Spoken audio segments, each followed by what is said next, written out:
Yəni biz diktabandan sonra nə elədik, nə ilə məşğul olduq? Şokolad brendi də ki, mənim ürəyimdir, hər şeyimdir. Şokolad brendini də yaratdım. Onu artıq televiziyada işləyə-işləyə yaratdım. Bəziləri qorxutmağa çalışdı ki, səndə alınmaz. Amma o ki, sən ürəkdən bir şey istəyəndə, o kainat başlayır sənə bütün qapıları qarşında açmağa. Mən onu bax bu şokolad işində hiss elədim. Universitetdə oxuya-oxuya ailə qurmuşam. Atamın evindən qaynatamın evinə gəlmişəm. Mən heç vaxt sərbəst olmamışam. Mən heç vaxt belə deyim, tələbə həyatı yaşamamışam. Qiyabi təhsil almışam. Övladım oxuyur, mən təhsil alanda dünyaya gəlib. Çörəyin qiyməti nədir mən bilmirəm. Mənə maraqlı idi. Mən sıfır, yəni heç bir tanışım olmadan 37 yaşında Türkiyəyə getsəm, 20-li yaşlı uşaqlarla oxusam, mən isə bacararam ya yox. Mən sıfır kimi gedib şirkət kimi qayıtdım. 6 il keçmişdi. Mən başa düşdüm ki, mən televiziya artıq heç nə qatmıram. Televiziya da mənə heç nə qatmır artıq. Canlı efir mənə çox şey öyrətdi. Bundan o yana artıq heç nə öyrətmir. Sil almağa gedirəm şokolad üzrə. Təyyarədə ağlamağa başladı. Məhz Moskvaya enəndə təyyarə, orada məni bir ağlamaq tutdu ki, mən ümumiyyətlə o müəllimə baxırdım həmişə. Bir əl çatmaz bir anlayış kimi mənə gəlirdi ki, bu əl çatmazdı da, bir arzu idi da ki, həmin o müəllimin kursuna bir yer belə boş olan kimi mən o zayavka deyirlər də, o zayavkanı yerləşdirdim ki, gəlirəm. Hər yerdən orada tələbələr var idi. Qorxu çox idi həqiqətən də. Amma necə elədim, hələ də mənə yuxu kimi gəlir. Salam, xoş gördük. Sevinclə Danış YouTube kanalındasınız. Bugün çox sevdiyim iki xanım, mənim iki dostum, rəfiqəm və efir yoldaşlarım studiyamın qonağıdır. Onları görməkdən bugün studiyamızda çox xoşbəxtəm hətta deyərdim. Çünki mən də uzun zamandır onlarla görüşmürdüm.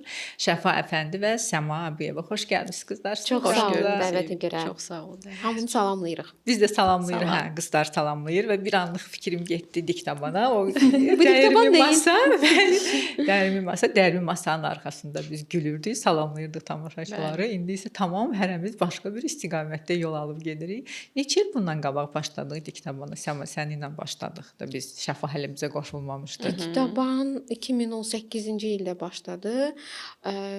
Cəmi bir ay idi yayıma gedirdi və mənə layihə rəhbəri Fəridədən təklif gəldi. Yadımdadır ki, ilk efir günüm noyabr ayının 6-sında teleradio günündə oldu. Ona görə yadımdadır o həmin tarix. Canlı efir bu illər ərzində 6 il canlı efirdə oldum. Mənə çox şey qatdı, mənə çox şey öyrətdi. Çox maraqlı etap idi. O barədə. Deyirlər ən qəddar şey zamandır. Amma qəddar olmaqla yanaşı bizə verdiyi bir şeylər də olur da. Bu həyat təcrübəsidir. Və sizcə, bax mən həmişə düşünürəm ki, 6-7 il bundan qabaqki bizimlə indiki biz nə qədər fərqlənirik. Yəni mən düşünürəm ki, mən çox fərqlənmişəm, mən çox dəyişmişəm. Məsələn üçün öz adıma deyə bilərəm. Siz nə qədər dəyişmisiniz keçən 6-7 il bundan əvvəlki Şəfa və Səmanın arasında? Mən son 10 ildə çox dəyişmişəm. 10 il elə bil ki, öncəki ilə müqayisə edirəm və indi 10 il ərzində nə qədər təvəzzökarlıqdan kənar olsa da bunu deyəcəm ki, çox üzərimdə çalışdım. Müəyyən məsələlərdə, müəyyən elə hər şeyə aiddir. Bu karyeraya da aiddir, şəxsi inkişafa da aiddir. 10 il öncəki ilə indiki Şəfa təbii ki, fərqlidir. Mən zamana da təşəkkür eləyirəm. O 10 ilə də təşəkkür, 10 ildən öncəki olduğuma görə də özümə təşəkkür eləyirəm. Çox şey dəyişdi, hər şey demək olar ki, dəyişdi. Həyatımız çox dəyişib. Yəni, tam fərqli bir Şəfa deyə bilərsən. Bəli. Bəs Səma onsuz hər gün dəyişir. Yəni Səma ümumiyyətlə çox dəyişkən. Tez-tez update gedir orada. Yenilənməyi xoşlayıram. Çox sevirəm ki, yeni bir şeylər təcrübə eləyim. Özümü yeni versiyalarda kəşf eləmək xoşuma gəlir. Amma canlı efir, bu yaxınlarda belə bir şey analiz elədim öz-özümə ki, canlı efir insana nə qatır görəsən? Canlı efir insana risk etməyi öyrədir, cəsarəti öyrədir.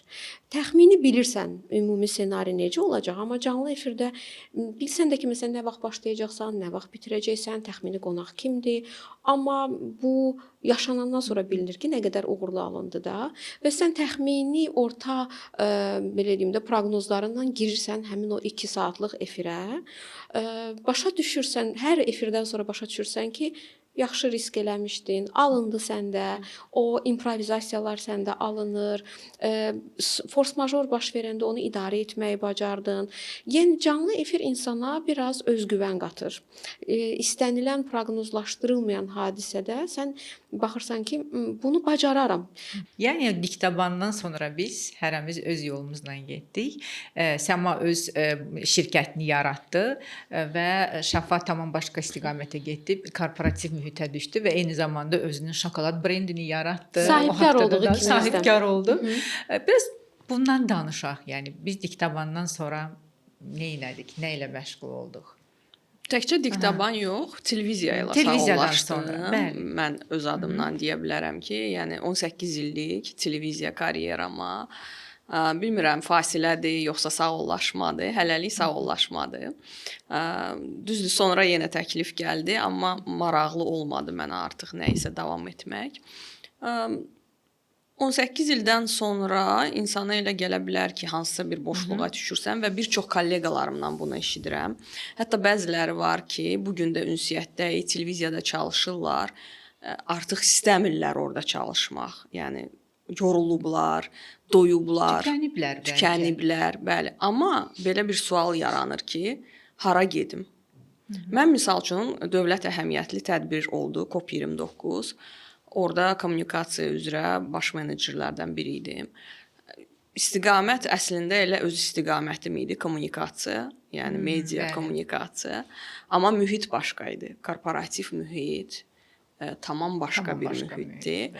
Amma özüm üçün bir şeyi aşkarladım ki, necəsə oldu, bilmirəm. Bu doğrudan da mən özümü kəşf elədim ki, mən çox tez öyrəşdim bu korporativ mühitə və tez onu qavradım və həyata tətbiq etməyə başladım artıq. O qaydalarla getməyə başladım. Uyğunlaşa bildim. Bilmirəm necə oldu bu. Amma bir çox yəni kolleqalar görürəm ki, jurnalistikadan gələnlər də var idi. Uyğunlaşa bilmirdilər. Korporativ mühitə uyğunlaşmaq da o da bir başqa aləmdir təbii ki. Daha sonra yenə də dövlət əhəmiyyətli tədbir oldu. 3-cü MDB oyunları oldu. Orada da artıq komandamız var idi. Bizim çox gözəl komandamız var idi. Kommunikasiya üzrə menecer idim və bizim çox səlis, gözəl işləyən bir komanda yaratmışdıq, qurmuşduq. Əla getdi hər şey, çox gözəl idi. Şokolad brendi də ki, mənim ürəyimdir, hər şeyimdir. Şokolad brendini də yaratdım. Onu artıq televiziyada işləyə-işləyə yaratdım. Pandemiya dövründə yarandı artıq. İdeya pandemiya dövründə gəldi. Niyə mən şokolad? Şokolada birbaşa getmədim ki, food floristikadan başladım. Rusiyada məşhur food floristika ilə məşğul olan müəllimlərdən birində dərs götürdüm onlayn olaraq. 2 kursu bitirdim. Sonra gördüm ki, mən özüm şokoladı çox sevirəm axı. Ən çox sevdiyim məhsullardan. Mən misal üçün pirojnadır, tortdur, bunları şirniyyatı o qədər sevmirəm, nəinki şokolad. Nəsə görürdüm ki, ustalar xaricdə, Fransada falan gözəl şokoladlar yaradırlar. Həmişə belə həsədlə baxırdım ki, görəsən mən belə eləyə bilərəm. Çünki mən həmişə fikirləşirdim ki, məndə pianoçu olmağıma baxmayaraq əsas ixtisasım. Mənə elə gəldi ki, mən bu əl işlərində bacarıqsızam. Niyəsə mənə elə gəldi, bəlkə uşaqlıqdan bilmirəm. Evdə heç bir iş görməmişəm, mətbəxdə heç bir iş görməmişəm deyənə mənə elə gəlirdi ki, yox, bu ümumiyyətlə nəsə əllə yaratmaq, nə isə hazırlamaq mənlik deyil. Və oturub eləcə baxırdım da onlara, belə həsrətlə baxırdım ki, nə gözəl hazırlayırlar.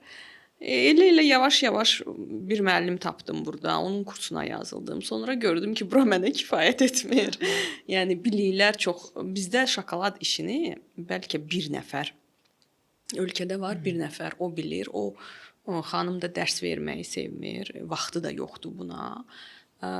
çox yaxşı münasibətimiz var. Mən gördüm ki, heç dərs almır. Bir-iki başqa adamlardan da dərs almağa çalışdım. Bəziləri qorxutmağa çalışdı ki, səndə alınmaz. Hə. Bunun üçün inventar deyirlər də, yəni iş şəraiti, iş mühiti, mərmər masa falan belə şeylər olmalıdır. Çox böyük xərclər tələb eləyir və s. və s. Amma o ki, sən ürəkdən bir şey istəyəndə, o kainat başlayır sənə bütün qapıları qarşında açmağa. Mən onu bax bu şokolad işində hiss elədim. Yəni qorxutmadı səni bu? Yox, məni qorxutmadı. Çünki o qədər içimdə istək var idi ki, O qədər şokolad o istəyirəm. qədər. Hə, özü ki, maraqlısı odur ki, mən Studiyamda gəlib bu arada Hə, şokolad. gəlib Mən də burada. şəfanın o şokoladlarının Aludəçisi olmusan. olmuşam. Bəli, yəni hələ də bitməyib mənə verdiyin şokoladlar, glutensiz şokoladlar. Bu arada gluten həssaslığı olan insanlar üçün də xüsusi glutensiz şokoladlar hazırlayır. Yəni bizim soyuducumuzda var. Oğlum da məndə dava eləyir hətta şokoladların üstündə şəfa. Bu tez-tez eşitdiyim fikirdir. Bilmirəm səma dadına baxım ya Hə, yox. baxmışam. Efir vaxtında Amma baxmışam. çox dadlıdır şəfanın şokoladları. Oy. Əminəm Özü ki- medalyon şokoladlar. medalyonlar sən Ən sevdiyim, bəli, çox sağ ol şəfa. Təmiz şokolad. Dadına baxacağıq birazdan. Hələ ki çayımız yoxdur. Birazdan baxarıq dadına şəfanın şokoladlarına. Amma çox uğurlu da alındı şəfa səndə mən deyərdim. Həm afərin yəni düşür. Həm dadı ləzzətlidir, gözəldir, həm ümumiyyətlə alıcıları ondan çox məmnundular. Bir qadının əlindən necə çıxa bilərdi? Yəni Doğrudan elədir. Yəni o bizim o film bir film var, Şokoladniца Şokoladniца. filmi var. Həmişə o filmə baxanda, filmi görəndə şəfa yadıma düşür ki, şəfa da bax belə, bəlkə də belə ən belə nəfis şokolad hazırlayan başqa bir xanım tanımıram şəfadan başqa. Və beləliklə uğurlu da alındı sənin şokolad Çox işin. sağ ol. Səma isə məhz bloger fəaliyyətini daha da genişləndirdi, daha da onu böyütdü. Elə şəfa kimi məndə də televiziyada işlədiyim müddətdə gəldi bu fikir. Tam təsadüfən xaricdə olanda gəzə-gəzə bir mədəniyyət mərkəzi var Parisdə. Blogerlərdən biri Nərmin Knyazla bərabər gəzirdik. Dedim ki, bir hər yerə getmişik, bir burada gedək. Qalxdıq yuxarı qalxanda gördük ki, orada gənclər üçün workshoplar var ödənişsiz formada. İnsanlar podkast. Bu söhbət gedir hardasa bir 4 il bundan əvvəl. Hələ Azərbaycanda podkast belə geniş yayılmamışdı. Onlar belə ödənişsiz şəkildə gənclərə podkast öyrədirdilər. Studiya, mikrofon, necə çəkiliş eləsinlər, səslərini necə yazsınlar, broşurlar, kitablar var idi. Hamısı fransız dilində idi. Heç nə başa düşmürdüm. Baxdım, biraz bəxtəvərlik verdim onlara ki, nə gözəl bunlar nəinki ödənişli, ödənişsiz kurslar da təşkil edirlər və hər kəs gələ bilir bura. Fikirləşdim ki, bəs axı mən 2014-dən bloq aparıram. Ancaq mən elə bil özüm baxıram, öyrənirəm məsələn xaricilərdən, daha çox Ukraynalıları izləyirdim, Avropada, Amerikada yaşayanları. Deyirdim mən heç vaxt bunun nə məktəbini oxumuşam, nə bir bunun kitabını oxumuşam. Hamısı belə intuitiv olubdu da. Kaş ki bir kurs olardı, mən onu keçərdim. Sonra fikirləşdim ki, reallıq var. Mən canlı efir aparıram, 2 övladım var. Mən necə gedə bilərəm xaricdə oxumağa? Ən yaxın lokasiya Türkiyə ağlıma gəldi və yeni ildə 31 dekabrda xaricdə idik uşaqlarla bərabər Londonda çox qəşəng bir kitabxanadan bloknot aldım. O adamlar 31 günü hər şeyi arzulayırlar. İzləyicilərimlə də bunu paylaşdım ki, biz hamımız 31 dekabrda qabağımıza çox böyük planlar qoyuruq, məqsədlər qoyuruq. Sonra o yavaş-yavaş o belə aşağı düşür o həvəs. Özümüzə verdiyimiz sözləri unuduruq. Mən də sizin qarşınızda, özüm qarşımda belə söz verirəm, yazdım.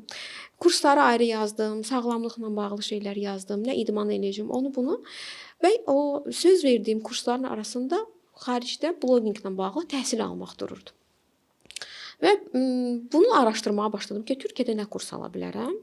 Bir neçə versiyanın arasında Acun Media var idi. Əvvəl fikirləşdim ki, mən hara, Acun Media hara? Mənə də onlayn kurs lazım idi əslində ki, buradan idarə edeyim. Sonra məlum oldu ki, yox, ora getmək lazımdır. Onlar mülaqat deyirlər. Sən demə bizim iş görüşməsi deyilən bu məsələyə. Sənədlərimi göndərdim, onlayn mülaqatdan keçdim, ödənişi elədim və həmin periodda zəlzələ baş verdi Türkiyədə.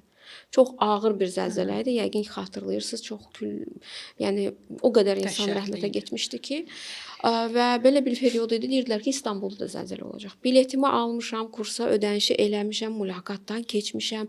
Hamı mənə belə baxır ətrafımda, rəfiqələrim ki, sən hara gedirsən? Mənlə elə sağollaşırdılar. Elə bir ki, məni də bir də görməyəcəklər. Mən də o enerjini alırdım. Və ətrafımda bir neçə nəfər var, tanınmış adam. O adamlar da gedəcəkdilər Türkiyəyə başqa məqsədlə. Bunların da xəbəri yoxdur ki, mən gedəsim. Bir danışırlar ki, mən rəfiqələrim deyir ki, bura gəlmə, nə danışırsan?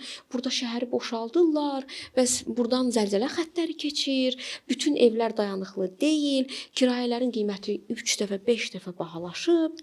Mən də deyirəm, ay Allah, indi mənim anam yanımda olsaydı, deyərdi ki, bax, göydən mesaj gəlir sənə, getmək olmaz. Əslində insanlar sənə deyir getmə.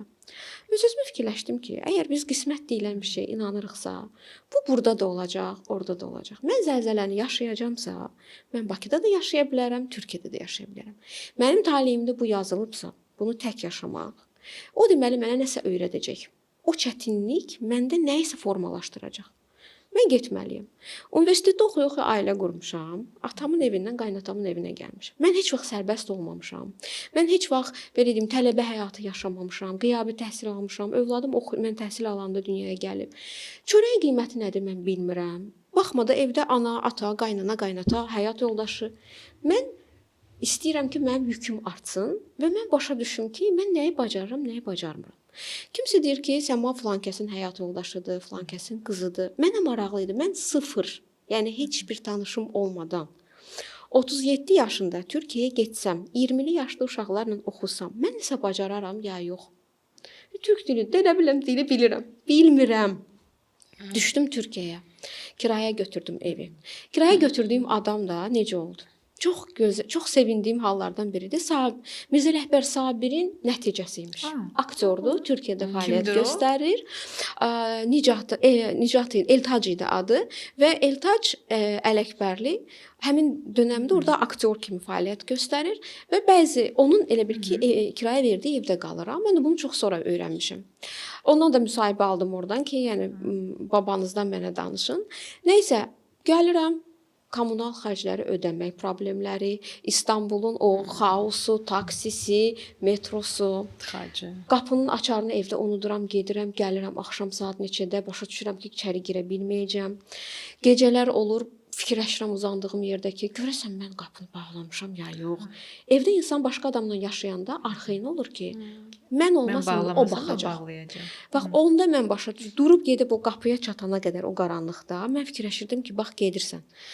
Tutaq ki, çatanda başa düşdüm ki, qapı taybatay açıqdır. 1-ci mərtəbədir. Taksimin yaxınlığında qalıram, Cihangirdə.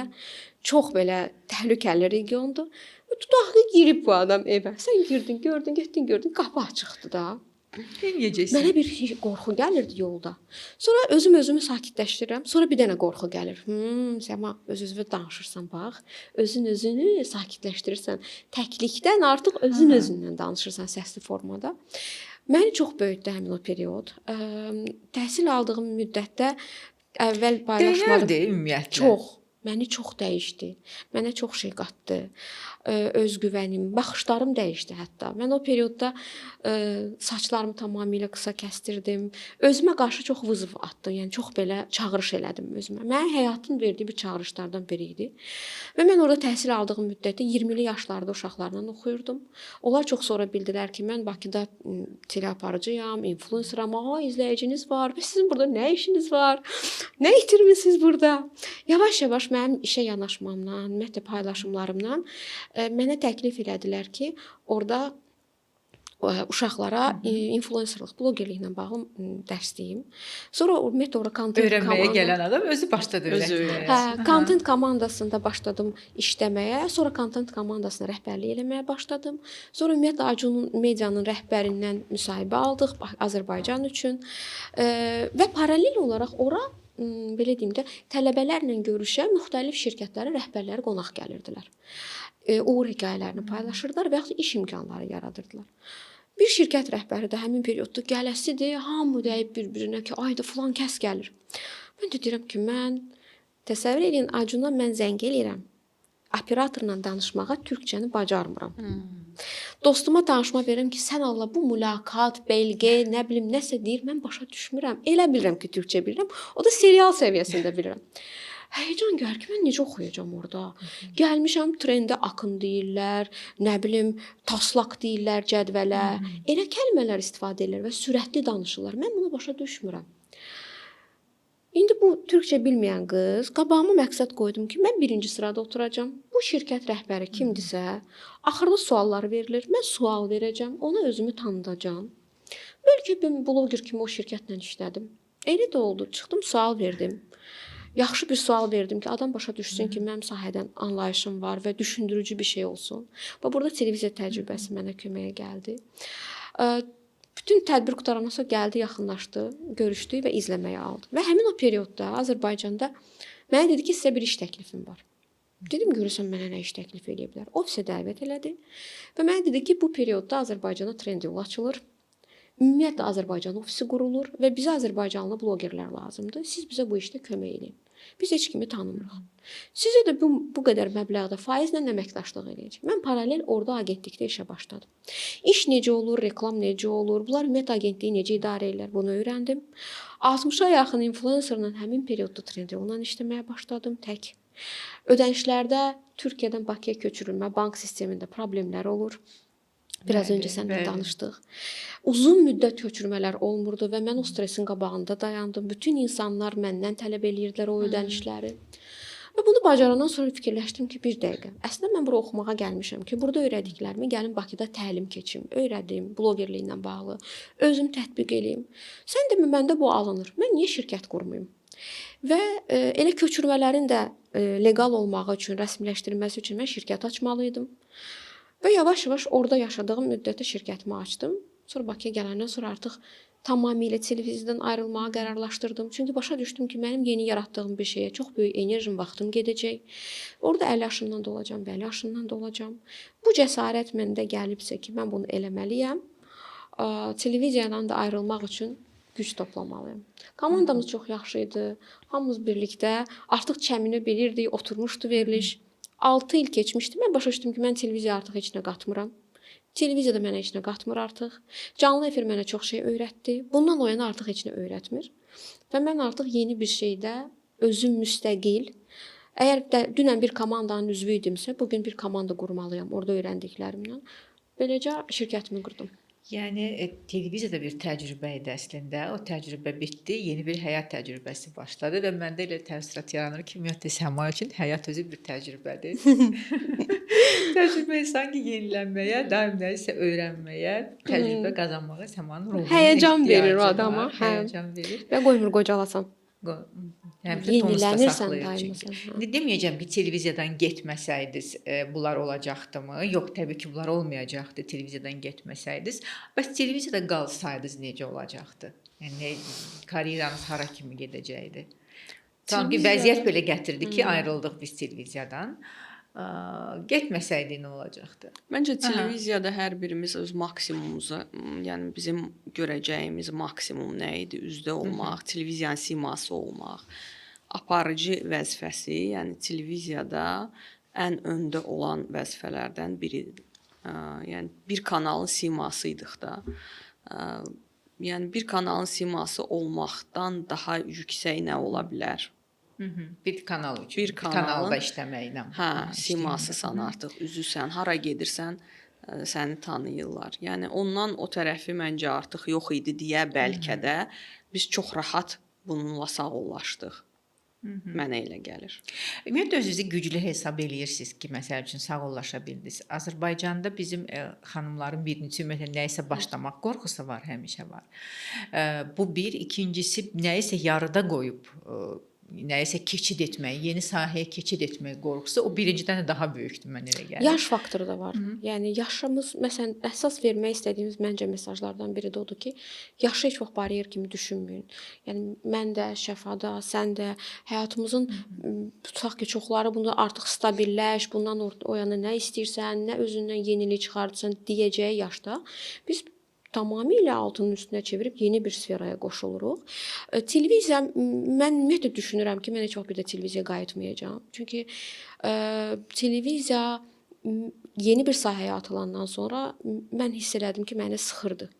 Nə qədər sərbəst mühit olsa da, nə qədər ictimai televiziya yenidən qurulandan sonra xüsusilə yeni bir komanda gələndən sonra biz o sərbəstliyi hiss eləsək də, sən başa düşürsən ki, sən böyük bir strukturun tərkib hissəsisən. Qərar verici adam sən deyilsən. Sən böyük bir auditoriya qarşısında çıxıb danışırsansa, təkcə öz məsuliyyətini yox, kanalın məsuliyyətini də təmsil edirsən. Ona görə mən başa düşürdüm ki, bu məsuliyyətsizlik eləmək istəyirəm demək deyil. Mən artıq indi özüm qərar verəndə mən 5-6 dənə yerdən təsdiqlətmirəm bunu. Hər tərəfini fikirləşmirəm ki, o bu necə, ona bunu necə izah eləyəsən, buna necə başa salasan. Və mən başa düşdüm ki, artıq bu okeana uçmusansa, yəni üzməyə keçmisənsə, sən təzədən dənizə qayıda bilməzsən. O səni sıxacaq. Mənə televiziya öyrətdiklərini öyrətdi. Mənə onları öyrətdi ki, bugün artıq mən bunları yarada bilim, özüm müstəqil yarada bilim. O müstəqilliyi hiss eləyəndən sonra sən qayıda bilmirsən. Daha qlobala çıxmaq sanki ola bilər, hə. Yəni bir də məsələn ola bilər jurnalistlərdə belə bir hədəf var. Məsələn Şəfa dedi ki, biz televiziyada gələ biləcəyimiz ən yaxşı nöqtədir. Elə adamlar var ki, onlar üçün müəyyən strukturlarda müəyyən vəzifələr tutmaq maraqlıdır. Hədəfləri odur. Hardasa mətbuat katibi kimi çalışmaq istəyirlər, kommunikasiyada çalışmaq istəyirlər. O da bir korporativ mühitdir əslində. Onun da öz standartları var. Ora yerləşə bilən insanlar, o standartla davam eləmək istəyən insanlar üçün motivasiya bəli, vəzifə artımı ola bilər. Hansısa bir nöqtədə, hansısa bir ciddi qurumu təmsil eləmək istəyirlər. Status məsələsidir həm də. Mənim üçün bu maraqlı deyil. Mənim üçün daha belə yaradıcı, sərbəst, Azərbaycan üçün öyrəşilməyən bir şeylər də eləmək. Mən hiss edirəm ki, mən yaradanda daha mənə xoşbəxt oluram. Özümü reallaşdırmış hiss eləyirəm. Bunu götürdüm, getdim başqa ölkədə, yenə də eyni belə deyim, süfrəmi açdım, elədim. Yəni harasa bağlı deyiləm də. Mənə dünyanın istənilən yerində onu sıfırdan başlatmaq beynimlə bəsimdir. Məni tanımasalar belə o qabiliyyətlə mən getmək istəyirəm irəli. Yəni Səma özünü elə yetişdirdi ki, dünyanın hər yerində baş çıxara biləcək bir şəxsə çevirdi. Mənə maraqlı idi. Bax o Türkiyədə mən sıfır olmaqla gəlib, mən sıfır kimi gedib şirkət kimi qayıtdım. Bu mənim üçün çox böyük. Mən gedəndə çox qorxurdum. Və mən yazmışdım storydə ki, deyir, əgər sizin arzularınız sizi qorxutmursa, deməli onlar kifayət qədər böyük deyillər. Yəni onlar sizi böyütməyəcək. Siz elə bir şey arzulamalısınız ki, o sizi həyəcanlandırsın ki, necə olar bu görəsən. Orada biraz risk də olmalıdır və sən onu əldə etmək üçün özündə nəsə formalaşdırırsan. Deməli inkişaf edirsən də. Yəni dünəndən bugünün artıq fərqlənir. Qorxu hissi çox tanışdı mənə. Mən Moskvaya təhsil almağa gedəndə o motivasiya olar. Bizi izləyən çox xanımlar var ki, mən əminliklə deyə bilərəm ki, qorxuların əsiri olan onlarla xanım var. Özünə inandıran ki, alınmaz, bəhanə axtaranlar var. Qorxmayan məncə xanım ümumiyyətlə insan yoxdur. Mən o qorxunu Moskvada deməli təhsil almağa gedirəm, şokolad üzrə. Təyyarədə ağlamağa başladım. Təyyarə artıq Moskvaya düşəndə mən başladım hönkür-hönkür ağlamağa. Yanımda oturanlar da mənə bir qəribə belə baxırlar ki, məhz Moskvaya enəndə təyyarə, orada məni bir ağlamaq tutdu ki, mən ümumiyyətlə o müəllimə baxırdım həmişə. Bir əlçatmaz bir anlayış kimi mənə gəlirdi ki, bu əlçatmazdı da, bir arzuydu da ki, həmin o müəllimin kursuna bir yer belə boş olan kimi mən o zayavka deyirlər də, o zayavkanı yerləşdirdim ki, gəlirəm və səhər saat 6-da onun ödənişini elədim, belə yuxudan oyanıb belə yarı yuxulu, yarı ayıq vəziyyətdə və özümə deyirəm ki, o sonuncu düymə var da, ödəniş düyməsi, özümə deyirəm ki, sən neynirsən də, yəni uşaqları qoyub gedirsən Moskvada, Moskvanı da indi deyirlər belə qarışıqdır, elədir, belədir, düzdür. Məndə təhsil yəni o qədər çox çəkmədi o kurslara gedəndə, amma yenə də yad mühit falan, yəni akademiyanın özü, hər yerdən orada tələbələr var idi. Yəni qorxu çox idi həqiqətən də. Amma necə elədim, hələ də mənə yuxu kimi gəlir. Sadəcə bilirdim ki, yəni burada mən kifayət qədər bilgi ala bilmirəm də, yəni o barədə şokolad üzrə azdır. O qədər suallar vardı. Təsəvvür eləyin ki, daxil olmuşam akademiyaya. Hələ müəllim salam mələk verməmişdən dərhal bir sualı verdim ki, 6 aydır mən onun üzərində işləyirəm. Mən onun, yəni o resept üzərində işləyirəm. Mən onun o düz nöqtəsini tapa bilmirəm ki, mən onu alındırım. Məndə 6 ay idi, yanvardan avqusta qədər. Yəni o məsələ alınmırdı, bir məqam var idi. Daxil olan kimi ona heç salam mələk verməmişdim. Dedim bu niyə belədir? Mənə baxdı, dedi flandı. Yəni bir dəfəyə adam bunu izah elədi, getdim elədim və alındı. Başa düşdüm ki, elə düz yerə gəlmişəm, yaxşı eləmişəm, düz yerə gəlmişəm və artıq oradan qayıdıb gələndə tam başqa adam kimi qayıtdım, tam başqa biliklərlə qayıtdım. Qorxu var idi, təbii ki, qorxusuz olmur. Amma aşmaq, bax, qorxunu aşmaq, şəxsən mənim də müəyyən planlarım var, ideyalarım var, amma bir də qorxularım var. Yəni qorxuları aşmaq, hansı hiss, hansı duyğu, hansı o daxili bir səs, bax həmin qorxuları aşdırdı. Getməlisən, bunu etməlisən. Niyə? Bax, bir səs var da mütləq Mən içdə. həmişə bunu efirdə də demişəm. Biz iki cür versiya var. Deyir ki, manifestlə, xəyal elə, gözünün qabağına gətir. Nə qədər real fikirləşsən, bu olacaq. Mən isə başqa cür fikirləşirəm. Mənə elə gəlir ki, bu adamın ürəyinə gəlibsə, bu mənim beynimə gəlibsə, bu olacaq deyə onun siqnalı mənə gəlib və mən onu eləməliyəm. Yəni bizim ürəyimizə bir arzu gələndə, bir hər hansı bir şeylə ideya gələndə, artıq o bizə gəlibsə, o bizim beynimizin məhsuludursa, mən buna artıq impuls kimi ruhum baxıram. mənə göndərib də, hə? Ruhum mənə impuls Mənə kimi hardansa Ruhlar göndərib. deyir, deməli hansısa reallıqda bu Bəli. artıq Var. mövcuddur. Və məni o çağırır və mən onun dalından getməliyəm. Və həmişə kaş ki eləməzdim deməkdənsə demək daha yaxşıdır. Nəinki kaş ki eləyərdim. Çünki kaş ki gedərdim, kaş ki deyərdim, kaş ki yaşayardım hissi insanı adama cılız hiss Məhv edir etdirir. özdə Ki insanı. Bəli. yaşanmamışlıq bir hissi var. Amma bir də var eləyirsən. Sonra deyirsən ki, nə olsun, getdim elədim, pis alınsa belə təcrübə elədim. Mən bunu yaşadım və yoxladım. Afərin mənə ki, mən bu cəsarəti göstərdim, yoxladım bunu. Bu yoxlamaq idi. Amma eləməyəndə sən heç vaxt bilmirsən ki, o yaxşı idi ya pis idi. Özün özə belə baxsan ki, yəni eləyə bilmədin də bunu. Çünki o adama cəsarət vermir. Eləyib alınmayandan sonra yenə də eləməyə gücün varsa, deməli sən daha cəsarətlisən də. Yəni sən pisdən belə qorxmadan irəliləyirsən. Heç kim bizə söz verməyib hər şey yaxşı olacaq. Pis olmağına rəğmən sən bu ideyaya nə qədər inanırsan? Yəni alınmayacağının riskini də alaraq gedirsənsə, deməli sən doğrudan da həqiqətən də heç kim bizə söz verməyib ki, hər şey dünbədüz. Bizim o bir dənə xətt var. O xəttə gəlib çatanda 100 nəfər start xəttində irəliləyir. Gəlir bir period var, insanın tükəndiyi, inamının sınandığı, həvəsinin, gücünün sınandığı bir period olur. O periodu hamı yaşayır. O periodda çox insan vazgeçir. Amma uğur onda başlayır ki, bax o xəttdən o yana sən davam edirsən. Orada filtrlənir. O 100 nəfər getmir. 70-i gedir, 50-si gedir. O adam gəlib axıra çatır ki, o həmin o baryerlərdən, o qırılma nöqtələrindən digərlərinin kimi dayanmır. Və əslində uğur orada başlayır. Nə var elə? Əvvələ qədər hamı adama əl çalsa, hər şey yaxşı olacaq getsə, o uğur deyil axı. Çətinlik Ümumiyyətlə yaşanda olur. belə bir bax biznes haqqında da danışanda mən onunla razı deyiləm ki, bu yaxınlarda başqa bir brendin sahibkar xanımı ilə də danışırdıq bu barədə. Elə güllü çiçəkli göstərirlər ki, sanki asandır. Heç də asan deyil, yəni. Bir biznesi qurmaq, yaratmaq.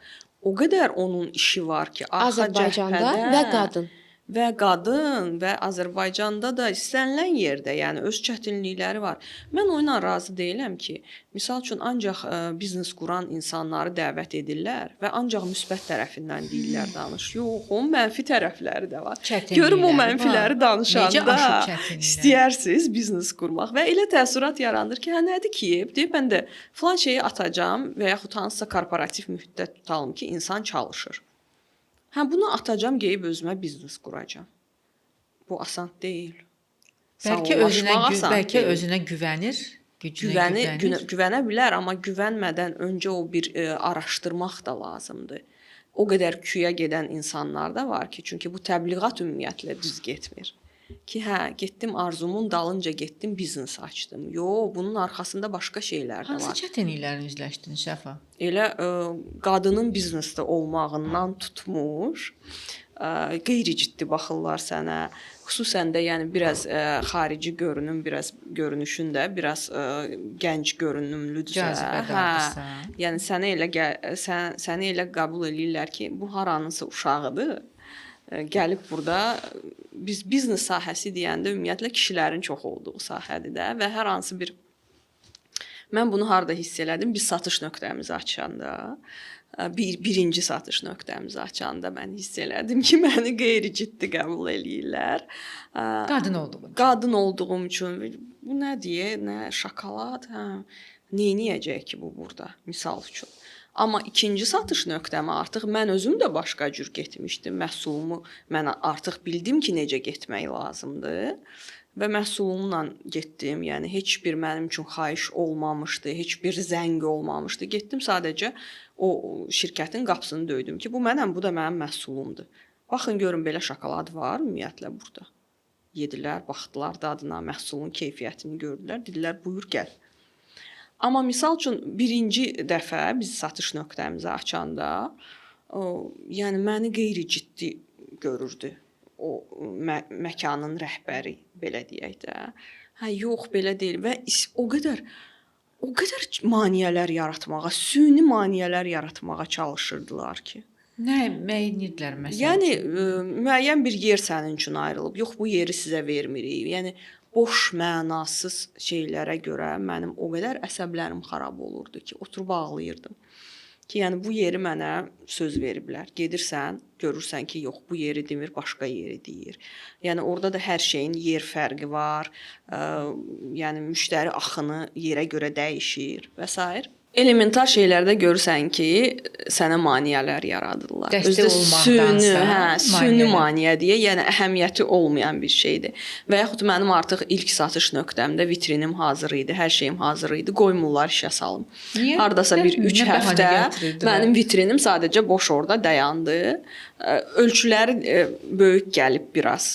Buradan gətirib özü də süni şəkildə gətirib ora əlavə soyuducu falan qoymuşdular ki, şəklini də çəkib öz rəhbərlərinə göndərirdilər ki, bu xanım gəldi, bu qədər yeri tutdu. Halbuki o soyuducu 2 gün əvvəl orada yox idi.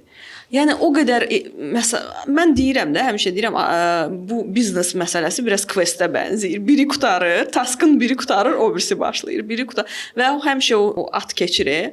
Növbəti etap, bariyerləri keçə-keçə, amma biznes odur. Bir gün gəldi ki, ümumiyyətlə belədir, yoxsa dünyanın hər yerində belədir? Məncə dünyanın hər yerində, amma lokal olaraq özünün spesifik şeyləri var. Qadın olanda xüsusilə mən Şəfa ilə razıyam. Ya fikirləşirlər ki, o oynayır da özü üçün başını qatır, evciyi oynayır. Ciddiyə almırlar. Neyinir bu? Və yaxud da ki, hər hansı bir dərhal obyekt götürürsənsə, bir ofis götürürsənsə, orada müəyyən problemlər süni şəkildə şişməyə başlayır. Ola bilər burada kiminsə buna dırnaq arası hörmət istəməyi ola bilər, təsir eləyə bilər. Öz kiçik çapında insanlar heç ondan yuxarıda strukturun xəbəri yoxdur ki, o adam bugün bundan nə üçün istifadə eləyir. Amma həqiqətən də bəzi periodlar olur ki, sən fikirləşsən ki, bu mənə lazım idi. Niyə edirəm bunu? Oturum həyat yoldaşımın çörəyini yeyim də. Yəni mən özümə bu qazanı niyə qaynatdım? Sonra başa düşsən ki, sən onda sadəcə var olacaqsan. Yəni sənin bütün günlərin bir-birinə oxşayacaq, monoton, heç bir o belə deyim də bayaqki o bariyeri aşanda sən nəsə öyrənəcəksənmi, daxilində özünü kəşf eləyəcəksənmi, kiminsə həyatına toxunacaqsanmı, kiməsə bir yaxşılıq eləmiş olacaqsanmı, özün nəyisə həyatı yaşayaraq kəşf edirsən də, amma onda yaşamırsan, sadəcə bitki kimi varsan, dayanmısan bir nöqtədə. Sənə gətirirlər, qoyurlar, sən yeyirsən, geyinirsən, bəzənirsən, gedirsən.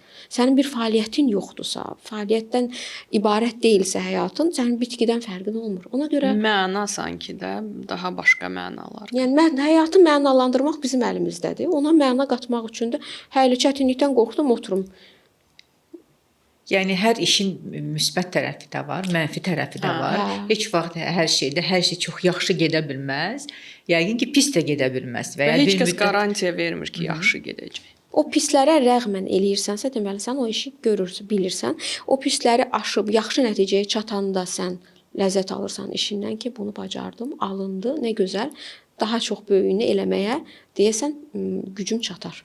Cəsarət artır. Uşaqlarınız üçün nə qədər övünə ola bilirsiniz bu mövzuda? Bax, Səmanın artıq oğlu Estoniyada oxuyur, səhv etmirəmsə. Estoniyada oxuyur, qızın artıq 10 yaşı var. Şəfanın 2 artıq maşallah böyük qızları var, yeniyetmə qızları var. Bax, onlar baxırlar anaları kimi əziyyət çəkir, çalışqandır. Sizdən nəsə ibrət götürürlər, nə götürürlər? Onların bu tərbiyəsində onları aşılayırsınızmı? Hər ikinizə də aiddir bu ki, bax, həyatda necə olmaq lazımdır, mübarizə olmaq lazımdır, ayaqda durmaq lazımdır. Maraqlıdır mənə. Qəribədir onda ki, məsələn indi oğlum xaricdədir. O balaca özü üçün bir iş qurmaq istəyir. Paralel başqa bir yerdə çalışır, amma eyni zamanda bir ideya ortaya qoyub, buna bir startap demək olar və onun təqdimatını hazırlayır, ona sponsor axtarır, ətrafına ona inanan dostlar yığmağa çalışır, komanda qurmağa çalışır və baxıram ki, mənlə tez-tez bu mövzuda danışır, məsləhətləşir, amma mən işimdən danışanda o diqqətlə qulaq asırdı həmişə. Suallar verdi ki, nötəri, necə belə ola bilər ki? Bəs orada necə oldu ki? Necə həll elədiniz o məsələləri? Məncə uşaqlara nəyisə danışmaq əvəzinə göstərmək, örnək olmaq, həyatınla örnək olmaq daha yaxşıdır. Təhsil almaq, işləmək uşaqlarımızın həyatında çox önəmli rol oynayır. Sabah heç bir kəs müəyyən təzyiqlərə görə mən inanıram ki, mənim qızım qarşısını kəsə bilməz ki, işləyə bilməzsən, oxuya bilməzsən, oxumaq üçün xaricə gedə bilməzsən. Oxumaq, işləmək pis hərəkətdir. Eləcə də oğlum hər hansı bir qızın qarşısını ala bilməz. Əksinə, seçim edəndə də, həyat yoldaşı seçəndə də özünə ona cəlb edici məhz öz ayaqları üstündə dayanan qadın maraqlıdır və həyat yoldaşı özü öz pulunu qazananda kişi üçün ən burdan bilmirəm biz kişilər izləyəcək yoxsa qadınlar izləyəcəklərsə onlar üçün məncə bir ipucudur ki, öz partnyorlarla bunu danışsınlar. Əgər həyat yoldaşı görürsə ki, onun xanımı pul qazana bilirsə və buna rəğmən onunla həyat yoldaşıdır, ailəni davam etdirirsə, deməli həqiqətən onu sevdiyinə görə, ona insan olaraq dəyər verdiyinə görə, o hisslərinə görə onun yanındadır. Puldan asıllığına görə yox. Əgər onun pulu yoxdursa və sizinlə ailə həyatını davam etdirirsə, siz ona pul verərək yanınızda saxlayırsınızsa, bu hisslərin ülviliyindən söhbət gedə bilməz. Yəni siz onun üçün pul mənbəyisiniz yəqin ki. Əgər öz pulunu qazanan, yenə də qərarlıdırsa sizinlə yola davam eləməyə, deməli sizi bağlayan finansal münasibətlər deyil. O sizdən puldan ayala getsəm neyniyərəm? Bu uşaqlara necə baxaram? Sualından qorxmur. Sizi sevdiyinə görə, sizə hörmət elədiyinə görə, əsl hisslərinə görə sizdəndir. Saf. Bu ən böyük filtrdir mənə görə. Amma Azərbaycanda bir çox kişilər elə buna görə narahatdılar qadının öz pulunu qazanmağına. Çünki sabah nəyisə ona həzm elətdirmək üçün, yəni xanıma həzm elətdirmək üçün, qəbul etdirmək üçün təzyiq, belə birbaşa da olmasa, iqtisadi təzyiq eləyə bilirlər, psixoloji buna təzyiq eləyirlər və fikirləşir ki, qadın güclənəndə sabah mən ona qarşı nəyisə səhv addım atanda o mənə gəlib deyəcək ki, bu belə deyil, belədir. Mənə onu idarə etmək yəni yaxşı mənada yox, pis mənada idarə etmək mümkün olmayacaq. Mümkün olmayacaq, bəli. Səma tez ailə həyatı qurub, 18 yaşında yox, Səma 20 yaşında ailə qurmuşam, nişanlanmışam. Tez ailə həyatı qurmağın müsbət və mənfi tərəfləri nədir? Tez ailə quranda müsbət tərəfi odur ki, həyat yoldaşınız sizinlə nə qədər eyni yaşdadırsa, siz birlikdə formalaşırsınız, birlikdə böyüyürsünüz və xarakterləriniz bir-birinə uyğunlaşır. Yəni müəyyən mənada güzəştə getməyə. Yəni formalaşmış insanın başqa bir formalaşmış insanla bir məişəti paylaşmağı çox çətin olur. Hər an dözüm gətirmirlər. Uzun müddət tək yaşayan insanlar ümumiyyətlə məişətini paylaşmaq istəmirlər. Uşaqlar baxımından tez ailə qurursansa, uşaqların yaşı çox böyük olur. Məsələn, mənim 40 yaşım var, oğlumun 18 yaşı var. Biz demək olar ki, eyni düşünürük.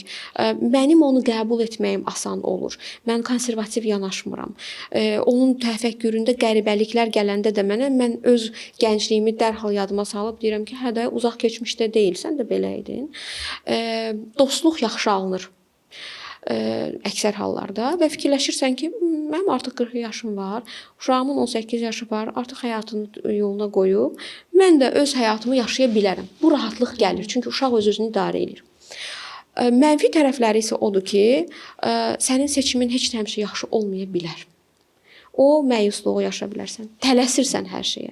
Qərarların kamil olmaya bilər, uşağa yanaşmanda kamil olmaya bilər, yetişkin olmaya bilərsən, yetkin olmaya bilərsən və çox ciddi bir qərarlarda elədiyin səhvlər hər kəsə mənfi təsir eləyəcək. Geri dönüşü olmayan. Geri dönüşü olmayan bir şeydir və fikirləşirsən ki, özümlə bağlı səhv elədim, eyb yox. Təcrübə elədim bayaq danışdığımız kimi. Amma yəni uşaqla bağlı fikirləşsən ki, buna haqqım var idi ki, mən hələ özüm uşaq idim, gedib başqa bir uşağa sahib oldum, yəni 20 yaşında. Hövsələm çatacaqmı? Mən gənclərlə formalaşır, gənclərlə vaxt keçirdiyim, gəncliyimi doydurmağa əvəzinə o yaşanmamışlıq hissi olur və bir hiss olur, hə, və bir perioddan sonra hətta uşaqlara qarşı bir aqressiya olur ki, yəni mənim taytuşlarım nə iş görür, mən nə edirəm? Mən cavanlığımı nəyə xərclədim? Ona görə də çox mənim ümumiyyətlə gənclərə tövsiyəm odur ki, ailə qurmağa tələsməsinlər. Sevgili ola bilərlər, partnyor ola bilərlər, hətta məişəti paylaşa bilərlər bir-birləri ilə. Ən çətini sevdiyin insanla dalaşa bilməkdir. Dalaşa bildinsə, ən pis anı yaşaya bildinsə, siz keçdiniz. Xoş gündə hamı bir-birini canım, ciyərim, nə gözəldir. Amma o çətin necə dalaşır bu adam? Necə aqressiyasını çıxardır? Xoşuna gəlməyəni necə ifadə edir? Onu görmək lazımdır həyat yoldaşında ki, sabah nə olacaq? Məişət insan münasibətlərinə o qədər mənfi təsir eləyir ki, o qədər yorur ki insanları. Onda baxırsan ki, dəyərdir bu adamla bu məişətin problemlərini yaşamağa ya yox. Amma bizimkilər hamısı nanay, kəpənək, cırcırama dönəmini yaşayırlar. Konfet buket. Hə, komplimentdən cehizliklər gətirirlər onlara, xonçalar gətirirlər. Deyir, nə qəşəngdir. Yox, amma çətin periodda deyirsən ki, bu nə idi? Yox, amma biz ümumiyyətlə qızı ərə verəndə, qız evləndirəndə, ətrafımızda kimsə ailə həyatı quranda biz ona həmişə yaxşı şeylər danışırıq. Həmişə yaxşılıq arzulayırıq, xoşbəxtlik arzulayırıq. Arzulayırıq ki, bu nişanlıq dönəmi ki var, o dediyin kimi o konfet, şokolad dönəmi, o həmişə olsun. Amma özümüz də bilirik ki, bu həmişə olmur. Bu davam etmir. Ailə həyatında özünə məxsus bir çətinlikləri var. Və bəlkə də o gənclər də o ab-hava ilə ailə həyatı o dalğada gedirlər. O dalğada gedirlər və sonra onun əksini görən də bir müddətdən sonra frustrasiyaya məruz qalırlar. Axı mənə bunu deməmişdilər. Mənə deyirlər ki, hər şey yaxşı olacaq, hər şey güllü gülistan olacaq. Həmişə belə bir-birimizə can deyib canaş edəcəyik. Amma biz bilməyəcəyik ki, bu adamın əsəbi vaxtı da var. İşdən ac gələn vaxtı da var, yorğun vaxtı da var. Xəstə vaxtı var. Yəni biz bunu demirik və o sən dediyin kimi frustrasiya məsələsi orada baş verir. Sizcə insan, bir qadın, bax sən daha çox yəqin bu sənayədə olacaq, çünki dediyim kimi sən əvvəl ailə həyatını yaşamısan, sonra iş həyatını, biz əvvəl iş həyatını, sonra ailə həyatını yaşamışıq. Bir qadın, bir insan bəlkə başa düşür və o böyüməyə başlayır. Yəni bəlkə başa düşməyən insan böyüməz. Bu bir mənalı şəkildə belədir. Yəni çəhrayı otağın içində heç kim böyüməz, pampığın içində də heç kim böyüməz. Mütləq bəlkə başa düşməlisən. İnsan sosial mühitdə mi böyüyür? Formalaşır, yəni yoxsa ki ailə həyatında bişir, böyüyür, formalaşır. Mənə görə ailə həyatı da elə sosial münasibətlər kimidir. Amma bir nəfərdir, onun artıq dilini tapırsan zaman. Çətin münasibətdir əslində. Yəni əgər qaynana ilə gəlinin münasibətindən danışırıqsa, çətin münasibətdir. Yox, ümumiyyətlə elə həyat yoldaşlı münasibət. Hə, mən ümumiyyətlə daha çox onlar bir-birini böyüdür də sanki. Yox, tərəfdarıyam ki, ümumiyyətlə insanlar ailə qurandan sonra ayrı yaşasınlar. %100 ayrı yaşasınlar. Amma bu bizim heç birimizin başına gəlməyib. Gəlməyib. Ola bilər yaşlı nəsil bizi elə qəbul eləməsin ki, niyə? Çünki ayrı yaşayanda onlar büdcələrini də idarə etməyi öyrənirlər, qonşu ilə də yola getməyi öyrənirlər, uşaqla da və bir ailənin içində digər bir ailə heç vaxt tam sərbəst formalaşa bilmir. Həmişə bir diktənin altında, bir senzuranın altında qalır. Müəyyən dərəcədə belə deyim də, ailədə olan münasibətləri öyrənib, daha sonra iş münasibətlərinə keçəndə ayıq-sayıq olursan, təcrübən olur. Qorxaq olursan, məsələn mən qorxurdum ki, ay Allah, mən kompüteri bilməliyəm, ingilis dilini bilməliyəm. Onların hamısına qaçıb kursa getmişdim. Elə bilirdim ki, gələndə işə hamısını imtahan edəcəklər məndən. Diplomlarımı falan hamısını papkada saxlayırdım ki, onları soruşacaqlar. Elə deyil, yəni işləyəndən sonra indiyə qədər heç bir iş yerimdə diplomu gətirməmişəm mən. Amma biz o diplom üçün çox əsirik. Və yaxud da ki, İşə düzələndə veririk. nə ingilis dili imtahanı vermişik, nə kompüter imtahanı. İşləməsən, öyrənməyəcəksən. Təcrübə səni öyrədəcək. Yəni universitetdə nəzəriyyəni öyrənsən belə, sən bunun işin mühitinə düşməlisən ki, bu üzməyi öyrənəsən. Yoxsa elə əvvəl hazırlaşım, təqvimdə qırmızı tarix olacaq. O tarixdən biz başlayacağıq artıq işləməyə hazıram. İşləyə işi öyrənəcəyik. İşləməyə hazır olanda işləməyəcəyik. Ona görə məncə ailə münasibətləri müəyyən dərəcədə özgüvənsizlik də yaratmışdı, həm də güvən yaratmışdı mənə. İnamsızlıq var idi ki, görəsən neyniyəcək də, yəni balaca uşaqla işə çıxa biləcəkmi, bacaracaqmı? 3 yaşına qədər, Önərin oğlumun 3 yaşına qədər işləmədim. Düşündüm ki, onun immunitet və psixoloji sağlamlığı tam formalaşsın, sonra işləyim. Qəmzədə də eyni cür idi. Amma ondan sonra tamamilə sərbəst buraxmışam uşaqları da. Uşaqların kiçik-kiçik müəyyən addımlarda özün elə baxım, sən get gətir, sən al, sən yoxla, sən geyin. Bunlara verə-verə onlar artıq başa düşüblər ki, alınır onlar da. Tənqid etməmişəm ki, burasını gərək belə eləyəydin. Bir dəqiqə, niyə belə çəkdin, niyə belə yazdın, niyə belə dedin?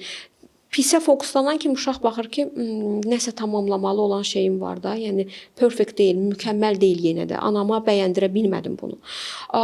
Əksinə yaxşı tərəfini deyib ona güc vermək lazımdır ki, alınır səndə. Məndə də belə olubdu məktəb dövründə. Yavaş-yavaş get qabağa, get, mən burdayam. Və indi tamamilə sərbəstdirlər. Yəni bu mənada işləyən qadın olaraq mən uşaqlarımın ayarlarını elə eləmişəm ki, indi mənə daha rahatdır. Müstəqildilər, yəni öz çarələrini, öz başının çarəsini özləri baxa bilirlər. Şəfa, sən 2 qızını tək böyüdürsən, icazə verirsənsə bunu belə deyim.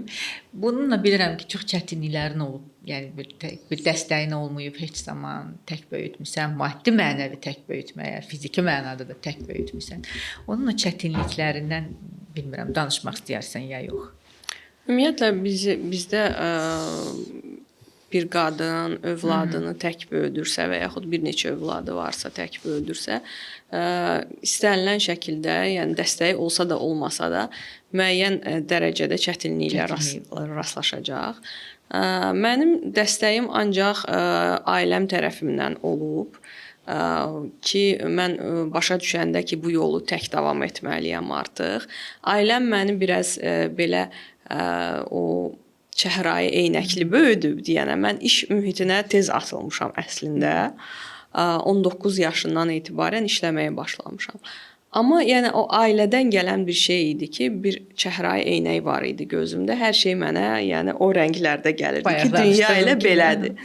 Amma müəyyən yəni tez ailə qurmamışam. 30 yaşında ailə qurmuşam və 31 yaşında artıq ana olmuşam. Elə də yəni bizim Azərbaycan yəni mühiti üçün, standartları üçün tez deyil, gec. Elə də tez deyil, hə. Amma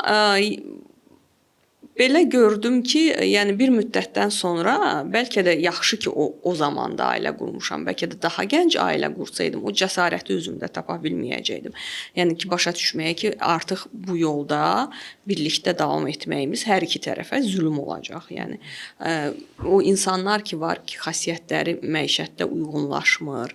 Ola bilsin ki, burada da elə bayaq Səmanın dediyi kimi ailə quranda insanlar ayrı yaşamalıdırlar. Bizdə bu olmadı. Bəlkə bu da rol oynamış olur. Çox böyük rol oynadı. Bəlkə yox, elə çox böyük rol oynadı.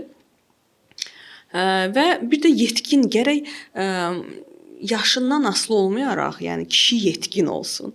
Yəni yetkin kişi ilə ailə qurmaq lazımdır. İndi xanımlarımız bəzən olur ki, özlərindən gənc oğlanla ailə qururlar. Amma baxırlar ki, o insan yetkindir. Yəni o pasportdakı yaşın heç bir əhəmiyyəti yoxdur. Əgər insan yetkindirsə, onunla, yəni ailə qurmaq olar. Qeyri-yetkinlik özünü daha çox ailə həyatında İnfantil. nədə büruzə verir? Müəyyən qərarları qəbul edə bilmir. Məsəl üçün valideyn eqosunun altından, təzyiqinin altından çıxa bilmir. İnfantil aparır özünü. Yəni kişi özünü Böyük infantil mühitdə. apara bilməz mən düşünürəm. Ailə həyatında hələ bir 30-u keçən kişi necə özünü infantil apara bilər? Amma belə də olurmuş. Sən demə həyatda, yəni belə bunu artıq çox sonralar insanlar, yəni biz xanım olaraq başa düşməyə başlayırıq ki, sən demə belə infantil xasiyyətli kişilər də var. Çətin o barədə çətindir ki, yəni məişət barəsində müəyyən misal üçün məktəb yaşlarında məktəbə aparmaq, gətirmək, onların cədvəlləri, iki uşağın cədvəli, yəni eyni düşməyə bilər. Birini aparmaq, birini mən verilişdə otururdum. Elə olurdu ki, yəni uşağı məktəbdən gətirmək vaxtı idi artıq. Mən veriliş yekunlaşan kimi qaçırdım. Bəli. Yəni yadınızdadırsa. Yəni bu məsələlər biraz çətindir, amma yaxşı valideynlərin Allah canını sağ eləsin, dünyadan köçənlərə də Allah rəhmət eləsin. Yaxşı valideynlərin olması və ümumiyyətlə uşaqlığın gözəl mühitdə keçibsə, düşünürəm ki, istənilən çətinliyin öhdəsindən gələcəksən. Xoşbəxt bir ailədə böyümüsənsə, uşaqlığın xoşbəxt bir ailədə keçibsə, ki mən buna görə öz valideynlərimə çox təşəkkür eləyirəm ki, gözəl bir mühitdə məni böyüdüblər. Bəli, biraz o çəhrayı eynək var idi gözümdə. Amma onun da bir yaxşı tərəfləri odur ki, sən həmişə insanlardan yaxşı şey gözləyirsən və yaxşıya inanırsan. Həyata pozitiv baxa pozitiv bilirsən. Onsuz da baxırsan. o eynəyin önündən qara da keçəcək. Hər cür yəni insan keçəcək, amma əsas odur ki, sən o nikbin o daxildə bir sterjin deyirlər də, o bir nikbin o həyata baxışını itirmirsən. Şafa, bu yaxınlarda mənim bir genetik qonağım olmuşdu. O dedi ki, Şafanın ana soyundan, ana nənəsi hansısa bəy nəslindəndir və xahiş elədi ki, Şafa mümkündürsə genetik test versin və biz də bilək, amma unutdum hansı xanın nəslindən olduğunu. Açığı sən aydınlıq gətirsən daha yaxşı olar. Deməli, əgər genetik pasport almaq istəyirəm, versən mütləq həmin genetiklə məni görüşdürəcək. Necə məni tanıyıb, necə bilib. Deməli, Qəbələdə nənəm bəy qızı olub, ananın anası, atanın. Anam da İrəvan xanının nəslindəndir. Onlar bilirik ki, İrəvandan müəyyən dövrdə, yəni Azərbaycanlılar köç ediblər, məcburi qaydada və elə uzun illər öncə babamgili, onlar İrəvan xanının nəvələri və anam da nəticəsi sayılır. Onlar da Azərbaycana öncə Gəncəyə köçüblər. Daha sonra artıq babam Gəncədə qalmayıb. Bəziləri İrana köçüblər. İrana köçə bilməyən Gəncəyə, Gəncədən də babam gəlib Bakıya. Hər iki tərəfdən var. Yəni bu genetik analiz mənim özüm üçün də çox maraqlıdır və önəmlidir. İstəyərdim. Siz danışdıqca nə xatırlayıram? Bir 20 il bundan öncə mən müsahibə alanda daha yaşlı xanımlardan, onlar həmişə başqa bir məşhur və tanınmış dahi, bilmirəm, qadınların həyatından, memuarlarından misallar çəkirdilər və həmişə dedilər ki, biz onlardan ilham alırıq. Mən belə düşünürdüm ki, doğrudan da insan başqasının həyatından ilham ala bilər, motivasiya ola bilər, başqa insanın yaşadıkları, onun həyatını oxuyub nəsə götürmək olar. Fikirləşirdim ki, axı gərək insan öz yolunu tutsun da, öz fikri olsun, öz düşüncəsi olsun, səhvdir ya düzdür. Amma bugün elə bir doğrudan da o düşüncəyə gəldim ki, həqiqətən də ağıllı insanların həyatını oxuyub orada nəsə götürmək olar və ən azından onlardan ilhamlanmaq olar və onlardan güc almaq olar. Bəzən mən özüm də ruhdan düşəndə nə desəm və bəzi insanların həyatını gözümün qabağına gətirirəm və hətta heç ağlınıza gəlməyəcək bir insanın nə vaxtsa dediyi bir cümlə, o cümlə məni yerimdən qaldıra bilir, ilham verə bilir mənə və indi mən xatırlayıram ki, həmin qadınlar əslində elə ən ağıllı qadınlar olub. Çünki başqasının həyatına baxıb onun keçdiyi yoldan, onun keçdiyi izlərdən nəsə pay götürməsində bu ağıl və müdriklik əlamətidir. Nəysə, bax bu çətin dönəmlərdən keçəndə həyatımızda doğrudan da ilhamlandığımız bir insan, bir qadın, bir kitab, əminəm ki, olmamış olmaz. Çünki çətin yolu keçən insanların hamısının həyatında bu baş vermiş olur.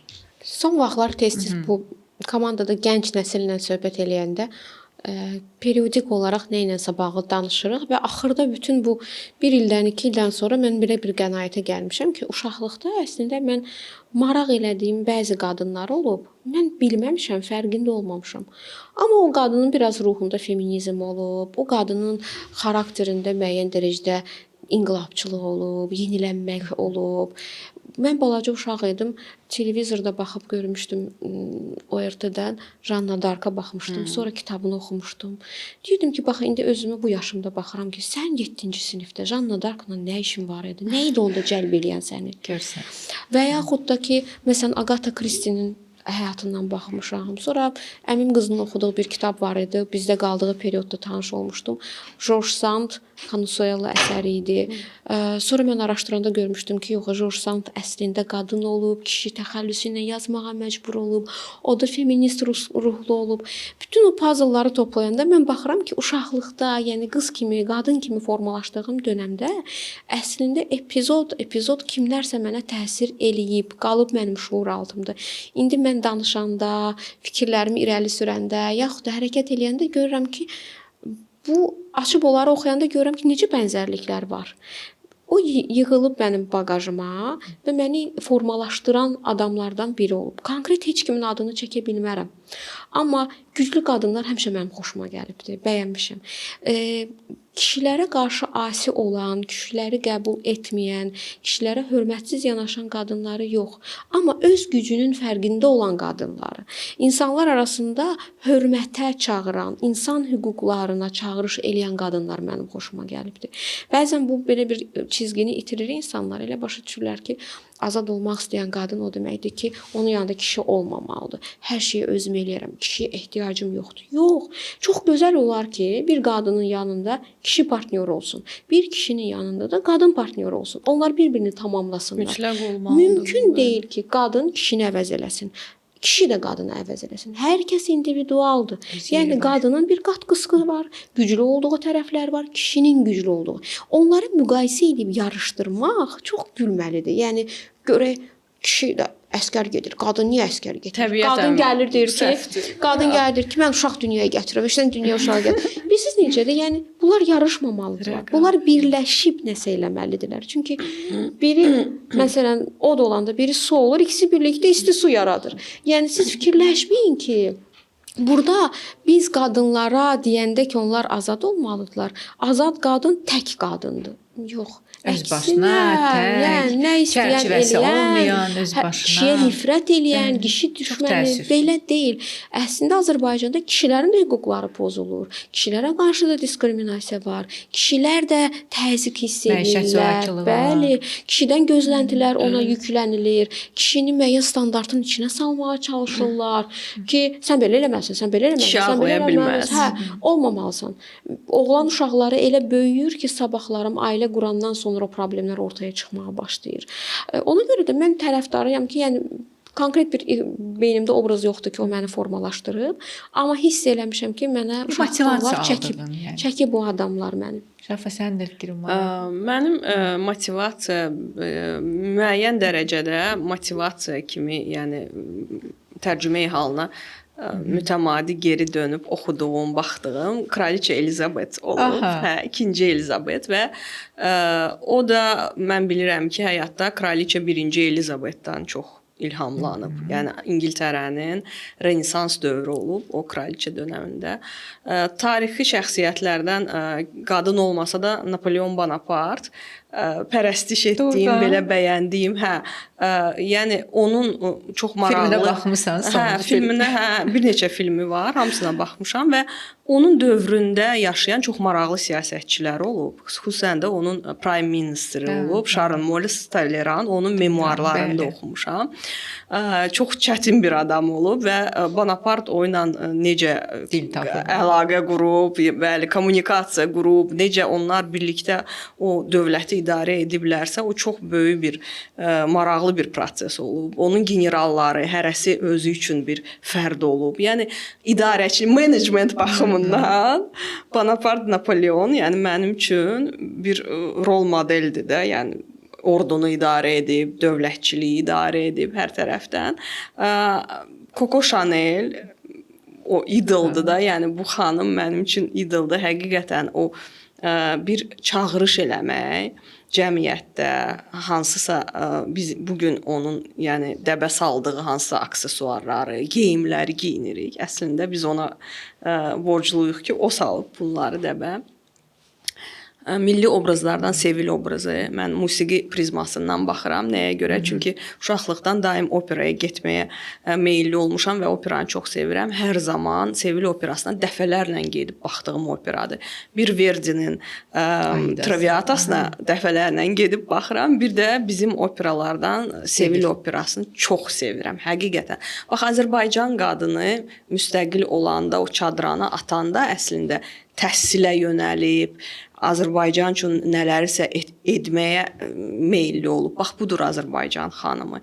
Övladına təhsil verən, özü təhsil alan, üzərində çalışan, maarifçi, karyerasını quran və digərlərinə də rol model olan George Sand'ı sən dedin. George Sand Frederic Chopin'in sevdiyi xanım olub və Frederic Chopin George Sand'la yaşadığı dövrdə onlar Mayorkada yaşayıblar. Ən möhtəşəm əsərlərini yaradıb. Bu da onu göstərir ki, kişi qadın bir tandem olanda həqiqətən bu təbiətən də belədir. Onlar birlik olmalıdırlar. O tandemdən necə gözəl əsərlər yaranıb. Həm George Sand yaradıb öz sahəsində, həm Frederic Chopin yaradıb öz sahəsində. Möhtəşəm əsərlər məsələ o dövrə gəlir ki, o George Sandla birlikdə olduğu dövrdə.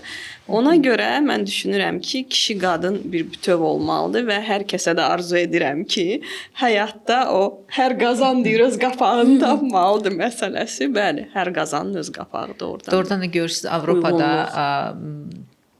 Janna d'Arc bizim isə Sevilimiz, Sevil operamız. Yəni burada tamam başqa bir mübariz qadındır. Bizdə isə tamam belə bir maarifçi qadın obrazı var. Biraz idarəçiliyə toxunaq. Yəni qadın idarəçi olmaq və müasir zamanda qadın idarəçi olmaq biraz çətindir. Adətən elə gəlir ki, qadın idarəçidirsə, o belə kişilərə xas olan xüsusiyyətlər var. Biz onu kişilərə aid edirik də, daha aqressiv, daha belə qaşqabaqlı, daha belə məsafəli və soyuq olmalıdır, sərt olmalıdır.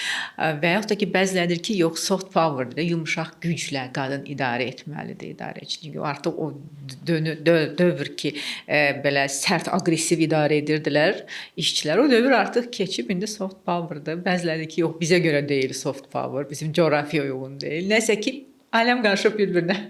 Bir sözdə, yəni idarəçilikdə sizin hər ikinizin təcrübəsi var.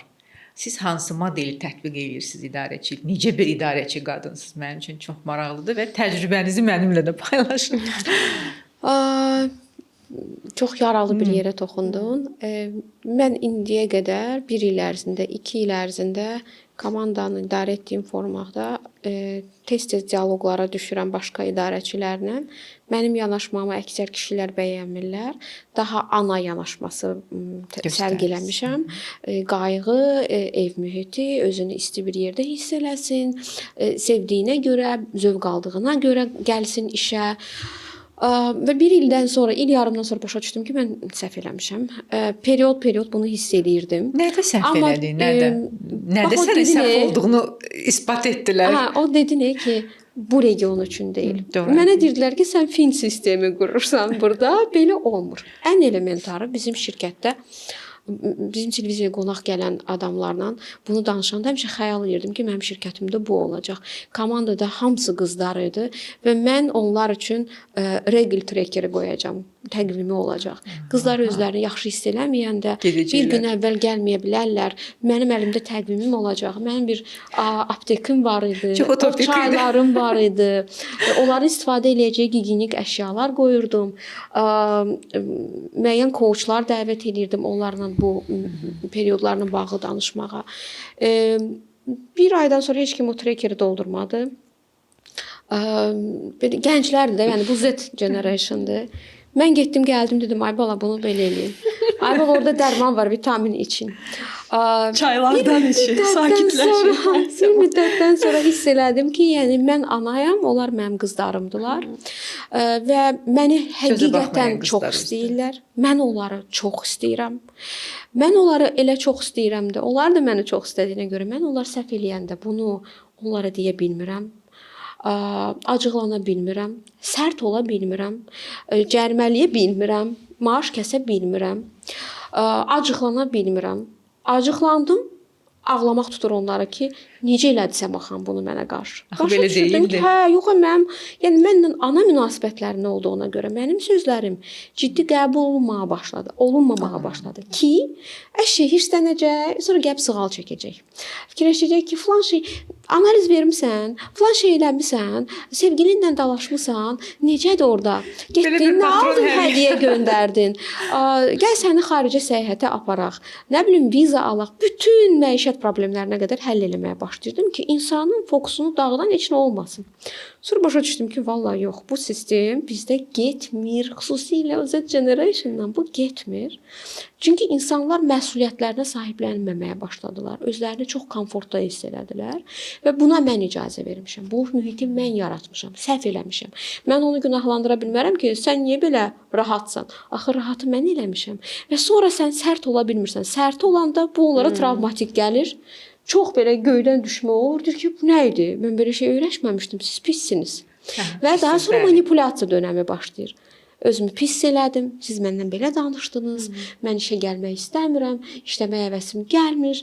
Nə bilim, mən xəstələndim. Mən psixoloqa getdim. Psixoloquna qədər yönləndirirsən. Başa düşdün ki, yox, bu sənin özünə qarşı işləyir Və iş getmir. Bəli, iş getmir. Hə, və sən hamının yerinə işləməyə başlayırsan ki, tamamlayım. O qaçdı, düşdü, bunu qaldır. Ora qaçdın, bura qaçdın. Çünki bu sənin işindir. Sən sahiblənmisən bu işə. Sənin övladın kimdir? Onlar onun dayəsidirlər. Bunlar bu gün var, sabah yoxdular. Bəs dəyişdirə bildin? İndi tamamilə komandanı sıfırlamışam. Yenidən qurmuşam. Yeni komanda ilə işləyirəm və özümə də söz vermişəm ki, bəli, yeni sistemlə gedirəm və paylaşacağam. Yəni görüm o təcrübəm necə olacaq və artıq bu yaxınlarda bir müsahibədə də eşitmişdim, dedilər ki, sahibkar qadın üçün mərhəmətli olmaq, ümumiyyətlə sahibkara mərhəmətli olmaq düzgün deyil. O deyil. Mən də hamıya dedi ki, çox sərt olacaq bu fikrim, amma onun etdiyi bir səhv sahibkarı bir il dala salır, geriyə salır. Biz bəzən mərhəmətimizlə hərəkət eləyirik, amma o işçinin elədiyi səhvlər biznesi geri aparır. Demək ki, onda biznesliyi biraz dəmir olmalıdır. Mütləq. Biraz yox, hətta belə yaxşı. Dəmirsən, yaxşı dəmirliyindən öyrənir. Şafandı təcrübəsini eşidək. Mən deməzdim ki, dəmirəm, amma misal üçün komandada mən onu başa düşdüm ki, hard skills-dənsə soft skills-ı insanın nə qədər inkişaf etmiş olsa, o qədər o komandada baş apara biləcək. Fərqi yoxdur, balaca komandadır, yoxsa böyük komandadır. 3 nəfəri idarə etməyi bacarsansa, 300-ü də idarə edəcəksən, 3000-i də idarə edəcəksən. Məsələ ondan gedir ki, indi yəni sən dediyin kimi elə o Z generation-a doğrudan da güldən ağır söz deyə bilmirsən. Bir dənə nəsə nöqsan tapan kimi ya inciyirlər, ya küsürlər. Burada da əgər korporativ mühitdəsənsə, bunu müxtəlif yollarla həllini tapırsan, ən azından başqa bir instansiya var, yəni HR var və s. onlara məlumat versən ki, bu adam belədir, tutalım ki. Amma əgər biznes özünündürsə, yəni burada səndən yuxarıda heç kəs dayanmayıb, özün həll etməlisən və mənim də başıma gəlib bir əməkdaşımız var idi, gənc bir xanım idi. Nə deyirdin, oturub ağlayırdı, nə deyirdin, oturub ağlayırdı. Bir müddətdən sonra biz başa düşdük ki, biz yol gedə bilmirik də, bərabər yol gedə bilmirik. Yəni hər yaş kateqoriyası ilə işləmişəm bu şəxsi işimdə, şokoladda. Yəni yüksək biraz məndən hətta böyük yaşda da əməkdaşımız var idi. Baxırsan ki, hə, intellekti də normal idi və s. və s. amma onun da öz kaprizləri var idi. Yəni burada artıq mən təkcə o menecmenti yox, psixologiyanı da gərək yaxşı bilim ki, bu insana necə yol tapa bilərəm, bunu necə idarə edib istədiyim nəticəni ala bilərəm ondan.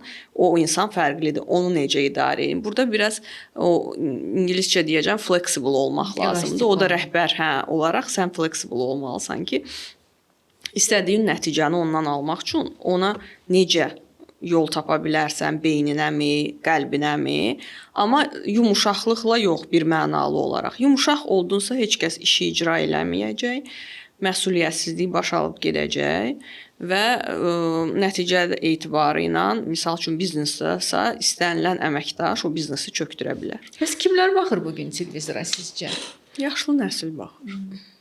Ənənələrə sadiq o Yaxşı nəsil ki, nəsil. onlar buna öyrəşiblər. Onlar həm də eyni zamanda TikTok izləyirlər. Qəribəsi odur ki, bu gün televiziyada olan məlumatlar TikTokdan gələn məlumatlardır. Yəni internet bu gün televiziya üçün məlumat Mənbədir. bazası olub, mənbə olubdu. Bilirsiniz nə vaxt bu belə bir formanı aldı? O vaxt ki, televiziya hamı aparıcı olmağa gəldi. Hamı tanınmaq, tanınandan sonra toy aparıcılığı eləmək. Toy aparıcılığına pis baxmıram, amma hansı toydan söhbət gedir? Yəni hansı səviyyə auditoriya qarşısında çıxış eləməkdən gedir? Elə ziyalı ailə ola bilər ki, onun toyunu aparmaq çox böyük bir məsuliyyət ola bilər aparıcı üçün. Amma bir də var ki, yəni lakada çıxıda bu tərzdə bir atmosferdə pul qazanmaq üçün tanınmaq lazımdır adama. Adam gəlir televiziya aparıcısı olsun. Yəni bizim əvvəl mənim işlədiyim yerlərdə biz baxıb heç nə bilmir bu adam, normal danışa bilmir, müəyyən şeylərdən anlayışı yoxdur dediyimiz adamlar bu gün çox böyük verilişlərə aparırlar. Belə baxıram deyirəm ki, ayda necə bu yol qısadır, necə gəlib bura. Biz televiziya işi düzəlmək üçün nə boyda bariyerlər keçmişik. Öncə nə boy redaktor özümüzü kimi, göstərmişik. sonra böyük redaktor kimi, misal üçün pillə-pillə gəlmişik. Əl çatmaz bir nöqtə idi bizim üçün. Və sonra baxırsan ki, sən bu boyda effort xərcləyəndən sonra, enerji xərcləyəndən sonra gəldiyin nöqtə və sonra kiminsə başqa bir yollarla gəldiyi nöqtə eynidirsə, o nöqtə sənin dəyərdən düşür sənin üçün. Sən baxırsan ki, bunu elə belə rahat da eləmək olardı. Ona da, sənə də edilən hörmət eynidirsə, o auditoriya sən nəsə bir ağıllı bir şey danışanda, səndən çevirib başqa bir şeyə baxır ki, o gülməli adam onun egosunu təmin eləsin ki, gördün necə elədim, mən ağıllıyam, o axmaqdır. Amma sən ağıllı danışanda auditoriya özünü axmaq hiss eləyirsə, savadsız hiss eləyirsə, narahat olursa, o səndən qaçacaq, o sənə baxmayacaq. O özündən aşağıya baxacaq ki, özünü yüksəkdə hiss eləsin. Rahat olsun. Ona görə başa düşürsən ki, burada o rəqabətə dözmək üçün sən o birisi aparıcının eləyəcəyini eləməyəcəksən.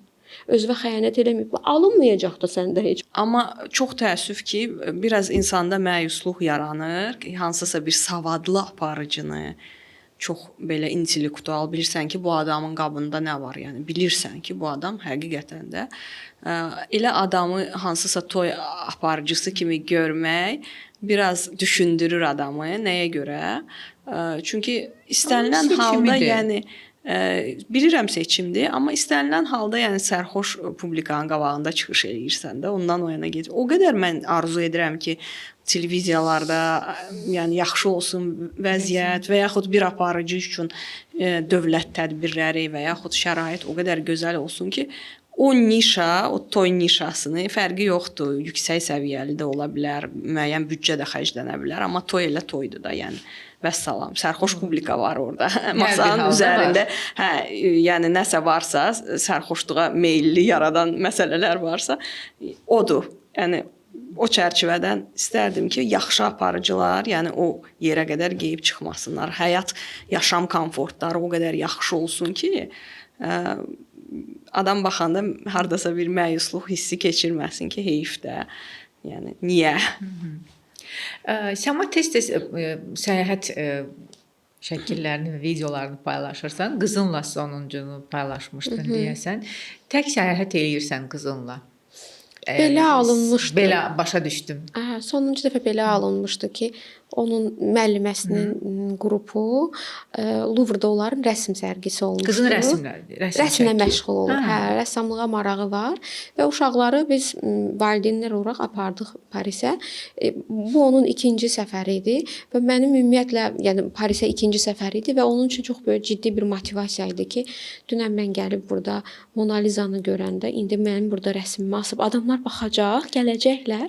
Əslində nə qədər böyük sevinc bir motivasiyadır ki, bu mümkündür. Yəni sənin üçün dünən əl çatmaz görsənən bir nöqtə çata bilərsən və get bunun arxasınca. İstər bu rəssamlıq ola bilər, istər piano ola bilər, fərqi yoxdur. Nə ilə məşğul olursansa, o nöqtəyə demə, əşi, məndə o heç vaxt alınmayacaq. Sən uşaqlıqda artıq bunu yaşayandan sonra o sənə əl çatan olur və mümkünlüyünü görəndən sonra daha çoxuna cəsarət eləyə bilirsən. Birlikdə gəzdik, bir tur hazırladıq ana-bala. Emily in Paris'in gəzdiyi, çəkiliş məkanlarına getdik, tur götürmüşdük. Claude Monet'i çox bəyənir. Ora getdik, onun sərgisinə baxdıq, bəzi kitablar aldıq özümüz üçün. Nə bilim, pizza yedik, restoranlarda şəkil çəkdirdik. O mənə çox qəribədir. Birinci dəfə idi Qəmzə ilə tək baş-başa bir səyahətimiz idi. Deyir ki, anadan adama heç kim yaxın ola bilməz də. Amma o yol var ha. Yol həqiqətən ananı da balaya yaxın eləyir. Biz qızımla elə qəribə qayıtdıq. Sonuncu gün uzanmışıq belə bir-birimizə baxırıq. İkimiz də ağlamaq tutdu. Sabah artıq bilirik ki, uçuruq. O ağlayır, mən ağlayıram. Mən bir təhər özümü toplayıb deyirəm ki, qızım, niyə ağlayırsan? Mənə baxır, deyir ki, bilmirəm ana, baxıram səni sevirəm. Səni çox istədiyimi hiss edirəm və mənə ağlamaq tutur. Deyirəm, mən də səni başa düşürəm, məni də ağlamaq tutur və bununla bağlı yazanda mən sonra başa düşdüm bizə ağlamaq niyə tutur. İnsan yaxşı bir an yaşayanda onun müvəqqəti olduğunu dərk eləyir. Başa düşürsən ki, bu indi var, amma nə vaxtsa olmayacaq. Yəni bir bu dəfə reallıqdır. yaşanır. Bir dəfə yaşanır. Bu reallıqdır ki, mən istəyirəm ki, mənim qızım üçün nəsə yaxşı bir şeylər olsun.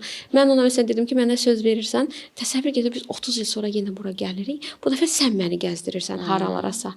Necə maraqlı olar. Necə sən Avropada oxuyursan və sən məni gəzdirirsən. Necə qəribədir. Söz verirsən, əl sıxdıq bir-birimizdən. Yəni gözəl anlaşırsınız. Yol adamı. Orada biz çətin vaxta düşdük. Nə bilim, telefonumuzun toku qurtardı, yolu tapa bilmədik, yağışa düşdük. Bu çətin anları birlikdə keçə-keçə çıxış yolu axtarırdıq ana-bala. O görürdü ki, bunu belə həll eləmək olar. Və yol davamlı olaraq söhbət edirsən. Davamlı olaraq nə isə görsən müzakirə edirsən. Seçim edirsən. Onun seçimlərinə buraxırsan ki, səncə hara gedək? O kafeyə gedək, yoxsa bəyəndiyinə gedək? Get özün ödənişi elə. Və bu təcrübə bizi o qədər yaxın elədi ki, dedim, doğrudan da kimləsə yaxın olmaq üçün ana-bala getmək lazımdır. O əməlli başlı. O bir psixoloqların belə bir termini var. Rusca deyəcəm onu, mamin ças deyirlər. Fərqi yoxdur. Gün ərzində deyirsən, övladınla çox vaxt keçirə bilərsən. Amma deyir 15 dəqiqə bütün dünyadan, yəni təcrid olub ancaq övladına fokuslanırsansa, mamina vremya deyirlər, ana vaxtı, ana saatı. Və sizinki o olub əsl. Çünki oydan ancaq ikilikdə qalmısınız. Hisslərimiz, hər şeyimiz bənzər və daima danışırıq. Ağıllı mənə məsləhət verir. Mən onun fikrini alıram. Və bu onu da özünə böyük hiss elətdirir ki, məndən hesablaşırlar, mənim fikrimlə hərəkət edirik biz. Şəfaatın 2 qız var. Hansı o metod düzgündürmü? 2 qız olan anaların ikisindən birindən daha yaxın olur. Birinə emosional, yəni çox bağlı. 5 qızı olan fərqli sevir. Ana övladlarını çox fərqli sevir. Olub mənim yaşlı nəsildən ki, filan qızın yeri mənim üçün başqadır. Yəni emosional cəhətdən başqadır, biri daha yaxındır. Bir çox anadan eşitmişəm. 2 qızım var, bilmirəm bu səndə də belədir, yoxsa tanış olduğum qadınlar da belədir? Ana ümumiyyətlə övladlarını fərqli sevir. Nə qədər, bəli, məncə belədir. Bu mənim şəxsi fikrimdir. Nə qədər desək də ki, eynisi, ikisini də çox sevirsən. Dünyalar qədər sevirsən. Amma fərqli sevgi olaraq fərqli sevgidir. Yox, ikisini də çox sevirsən. Amma fərqli sevgi deməkdir. Bax deyəcəm, birinə misal üçün çox emosional, elə bil aramızda görünməyən bir başqa bir mistik bir bağ var. Bu məncə kiçik qızındandır. Kiçiklə, bəli, kiçiklə tamam başqa bir aləmdir ki, mən onu qucaqlayanda hiss edirəm. Bəlkə keçmiş həyatlarda biz doğma insan olmuşuq, bilmirəm. Mən bunu bağlaya bilmirəm, amma astroloqlar baxıblar, deyiblər ki, biz keçmiş həyatda çox yaxın insan olmuşuq. Bizim Şəfa bizim mənə astrologiya inandıran Şəfa olub. Doğum xəritəmizə baxanda, elə deyib, mənə astroloq elə deyib. Bilmirəm nədir, amma izah edə bilməyəcəyim bir emosional, dərin bir bağ var. Həqiqətən ki, bunu hiss eləyirəm mən ana olaraq. O da övlad olaraq mənə çox bağlıdır, çox. Böyük qızımla tamam başqa münasibətdir, dost, sirdaş, yəni həmkar, hər şeyik bir-birimizlə. O tamam elə bil ki, böyük qızla daha belə prizemlonla deyirlər də, daha belə necə onu Yerə yaxın, yerə, hə. Yəni Daha məntiqli, ay sağ ol, daha məntiqliyik. Amma burada daha birindən rasional, birindən irrasional. Bəli, və emosional.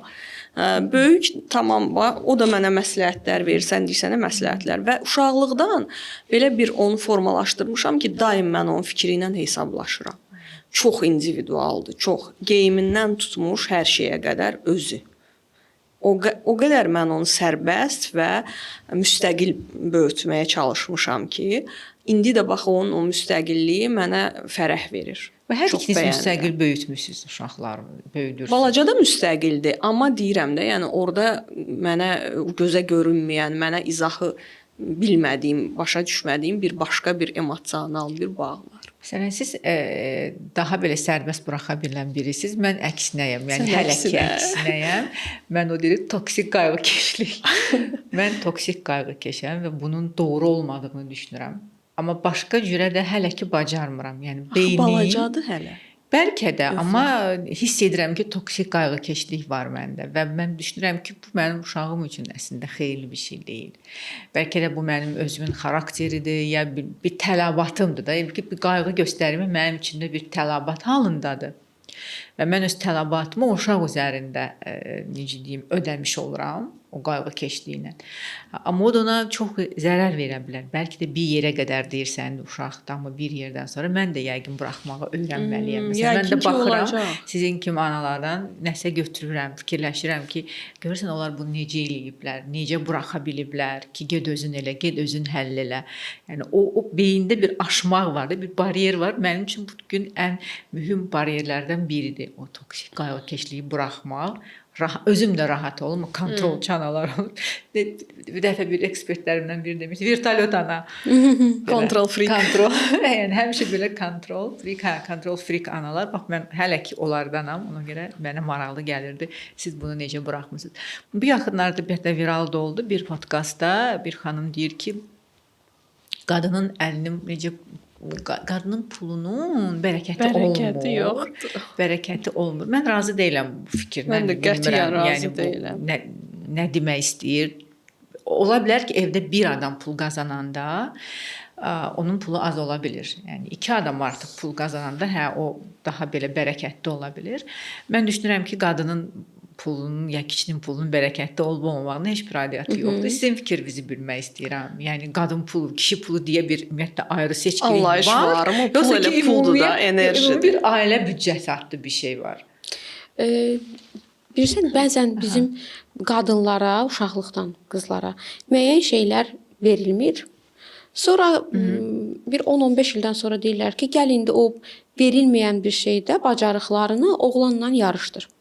Hardasa bir il bundan əvvəldə ölkəmizin çox məşhur şahmatçılarından biri demişdi ki, qadınlar şahmatçı ola bilmirlər. Çox təəssüf ki, bəli. Çünki qadınların beyni buna imkan vermir. Nə qədər ailə 5-6 yaşında qızını şahmata qoyur. Bizdə bölgü var. Qızlar musiqiyə gedər, gimnastikaya gedər, rəqsə gedər, oğlan şahmata gedər. Sən gətir 10 qızla 10 oğlanı eyni vaxtda şahmata qoy. Statistika. Bir 10 ildən sonra baxaq görək, həqiqətənmi qızda alınmır? Məsələ burasında sən bunu aşılamayandan sonra, sən bunu yoxlamayandan sonra bunların statistikasını yoxlaya bilməzsən. Eyni şeydə qadın və kişi pulundan söhbət gedir. İllərlə qadınların cüzdanı olmayıb. Hətta etiket qaydası da oradan irəli çıxıb ki, həmişə kişilər ödəyiblər restoranda, çünki qadının zaten cüzdanı olmayıb. Çünki qadın pul qazanmayıb. Kişi qazanıb və xərcləri kişi qarşılayıb, ona görə ki, qadına işləməyə icazə verilməyibdir. İndi əgər qadın pul qazana bilməyibsə, pul xərcləməyi də məncə o dərəcədə bilə bilməz. Çünki pulu idarə etmək, pulla rəftar etmək onda yoxdur Amma vərdişi. mənə elə gəlir axı qadın daha yaxşı idarə eləyir. İndi bu pulla, individualdır. Ailəni daha yaxşı idarə edir. İndividual Nəinki bir kişi şeydir. daha çox xərcləməyi sevir, çölə daha çox meylli olur, amma qadın daha çox yığcam olur. Yəni adətən Yox, elə qadın var ki, bax pulu olmayan qadın, pul büdcəni illərlə qadın idarə verilməyən mən belə qadın. görmüşəm. Əslində insanların hamısına da bu aiddir. Pul gələndə biz qazanmağı öyrənmişik, xərcləməyi öyrənməmişik, öyrətməyiblər bizə xərcləməyi. Həmişə fokusumuz olub ki, universitetə daxil olaq, yaxşı pullu o təhsil alaq ki, elə yerdə oxuyaq ki, pul qazanaq. Pul. Bu pul gələndən sonra bu pulu necə xərcləyim ki, pulum mənə bəs eləsin? Biz bunu bilməmişik. Çünki uşaqlıqdan bizə cib xərci verilməyib. Deyirlər ki, uşaq hara, pul hara. Amma ona müəyyən büdcə verə-verə yoxlamaq lazım idi. Get xərclə. Ayın sonuna çatdı mı pulun daha verə bilməyəcəm. O pulu istifadə etməyi öyrənəndən, hətta qazanmağı da öyrənəndə pulu idarə etməyi bacaracaq. Qadına da pul qazanmağı verməyib və yaxud da həmişə ona hazır pul verdiklərinə görə o pulu səhv də xərcləyə bilər. Və yaxud da pulsuzluqdan biz hamımız da elə idik. Pulumuz olmayıb, maaş alandan sonra pulu elə darmadağın eləyir insan ki. Çünki o qədər ki limitdə olub həmişə olmayıb. Olanda onun acığını çıxıb, onun belə Axıra kimi xərcləmir. endorfinini yaşamaq istəyib ki, qısıtlanmışam, indi artıq nəhayət ki bunun bəhrəsini görəcəm. Və yaxud əksinə olub, tutalım, uşaqlıqdan Xəsis olub, hə. misal üçün evdə valideynlər pul verib, hə? Xərcləyib sağa sola, böyüyəndə də elə Dəyərini fikirləşir, bilmir. gələcək də, onsuz da Bəli. gələcək. Belə də ola bilər. Bəli. Ona görə bu individualdır. çox Nə deyə individual. bilmərik qadın pul bərəkətsizdir. Qadına pul Bəli. verməməyin, qadını işləməyə qoymamağın bəhanələrindən biridir ki, qadını qoy ev yoxdur, bərəkətsiz olsun. Amma qadın öz pulunu xərcləsin, öz pulunu bərəkətsiz eləsin. Niyə onun yerinə qərar Amma versin? sən bəzi pul qazanan qadınları dinləyirəm. Elə bil ki, pul qazanırlar, amma xoşbəxt deyillər ki, onlar pul qazanırlar. O artıq Yəni Yəni, həqiqətən məcburiyyətdir. o qadınlar ki, deyir, bax mən pul qazanıram, amma kaş ki mən ər çörəyi yeyərdim. Yəni məşhur ifadə var. Mənə gəlir ki, pul qazanır, amma xoşbəxt deyil ondan. o özünü xoşbəxt eləyə Çünki bilmirsə, o pul onu qazanmaq üçün işləyir. Biri var ki, sən Zövq işləyirsən, almış, özünü reallaşdırırsan və gördüyün işdən həm də pul qazanırsan. Sən onda özünü pula heç baxmırsan. Pul sənin sevdiyin işdən gəlir. Bir də var, sən ona görə işə gedirsən ki, sən pul qazanasan. və qadın ümumiyyətlə nəsə yaradanda xoşbəxt olur. Elementar olaraq yaradıb misal üçün şirkət, düzdür? Mən gedib misal üçün istənilən əhvalda daxil ola bilərəm istehsalatda, şokoladı başlayıram hazırlamağa. Dərhal əhvalım dəyişir, Düzəlir. müsbətə dövrü. Hətta baş ağrım belə keçir. Həqiqətən də şokolad mistik bir məhsuldur. Orada o qədər endorfin var ki, doğrudan da insana xoş təsir edir. Amma qadın ondan xoşbəxt ola bilsin, gəlirim çox böyük olmasın şokoladdan, düzdür? Amma özünü Çünki məhsul reallaşdıranda- olaraq elit bir məhsuldur da, Premium yəni məhsuldur, keyfiyyətli bəli. şokolad premium məhsuldur. Amma özümü xoşbəxt hiss eləyirəm onu hazırlayanda və o hissi başqa heç nəyə dəyişmər. Əlbəttə hiss eləyirəm. Yəni burada belə bir şey var ki, bəlkə o şəxs kim ki onu deyir, o qazandığı puldan özünü xoşbəxt eləyir. Prosesdən Mən də elə zövq almır. düşünürəm. Prosesdən də zövq almır, özünü Nəticəyə xoşbəxt edə də fokusludur. bilmir. Bəlkə qazanır, amma o pulu səyahətə xərcləyə bilmir istədiyi kimi. Bəlkə elə yoldaşı icazə vermir getsin Bəlkə də, istədiyi yəni, kimi səyahət. Eləsin. Hekayələr müxtəlifdir, həyatlar müxtəlifdir. Mən yenə söhbət eləmək istəyərdim qızlar sizinlə, amma nigaranam ki, Şafaq tələsir, o başqa bir radioda çıxışa gedir. Bu gün üst-üstə düşməyi də tərslikdən oldu. Əsas odur ki, siz xoşbəxtsiz öz işinizdə. Yəni televiziyadan ayrıldıqdan sonra hər biriniz öz yolunuzu tuta bildiniz, xoşbəxtsiz, məmnunsunuz həyatınızdan və nə yaxşı ki, belə oldu deyə bilirsinizsə, demək ki, Hər şey yaxşılığa doğru olur. Bəli, bütün qərarlar. Sağ olun, təşəkkür Çox sağ ol edirəm. dəvətinə görə. Mən sizə təşəkkür Təkrar edirəm. eyni masa arxasında əyləşdik, söhbət elədik. Nostalji hisslərimiz oyandı. Vaxt bizi dəyişsə də münasibətlərimiz dəyişmir. Bizi televiziyadan izləyən bütün tamaşaçıları da burdan ümid edirik ki, bu söhbətimiz də əvvəlki söhbətimiz qədər sizə maraqlı oldu. Biz keçən dəfə danışdıqda Şəfanın bu emalatxana deyək, yo istehsalat yerində olacağıq, şokolad bişirmə, mən söz verirəm buna mütləq. Bəli, gedib baxacağıq və görək o şokoladlar dediyi kimi bu xoşbəxtlik hissi, endorfinlər necə hazırlanır, necə belə ləzzətli şokoladlar ortaya çıxır, kompliment şokoladlar. Kakao məhsulu, şokolad ümumiyyətlə femin enerjisinə xidmət edən məhsuldur. Ay mənim enerji ilə bağlı sizə suallarım vardı. O da var. Şokolad düzəldəndə danışarıq. Emalatxanada indi çoxda bu qadın enerjisi aşağı düşür bu işləyəndə, bilmirəm işləməyin, kimi belə bir nəyisə fikirlər var. Mən olan əleyhinəyəm. Onu da Şəfanın o şokolad bişirmə prosesində davam edərik. Biz sizlə sağollaşırıq, rəylərinizi, şərhlərinizi gözləyirik. Unutmayın ki, sizin yazdığınız hər rəy daha başqa izləyicinin qarşısına çıxmağa da yardım etmiş ola bilər. Ona görə bizdən əsirgəməyin, xahiş edirik rəylərinizi, şərhlərinizi. Sağ olun. Biz də gedək kompliment şokoladları ilə çayımızı içək. Bəli, sağ olun. Görüşənə qədər. Sağ olun.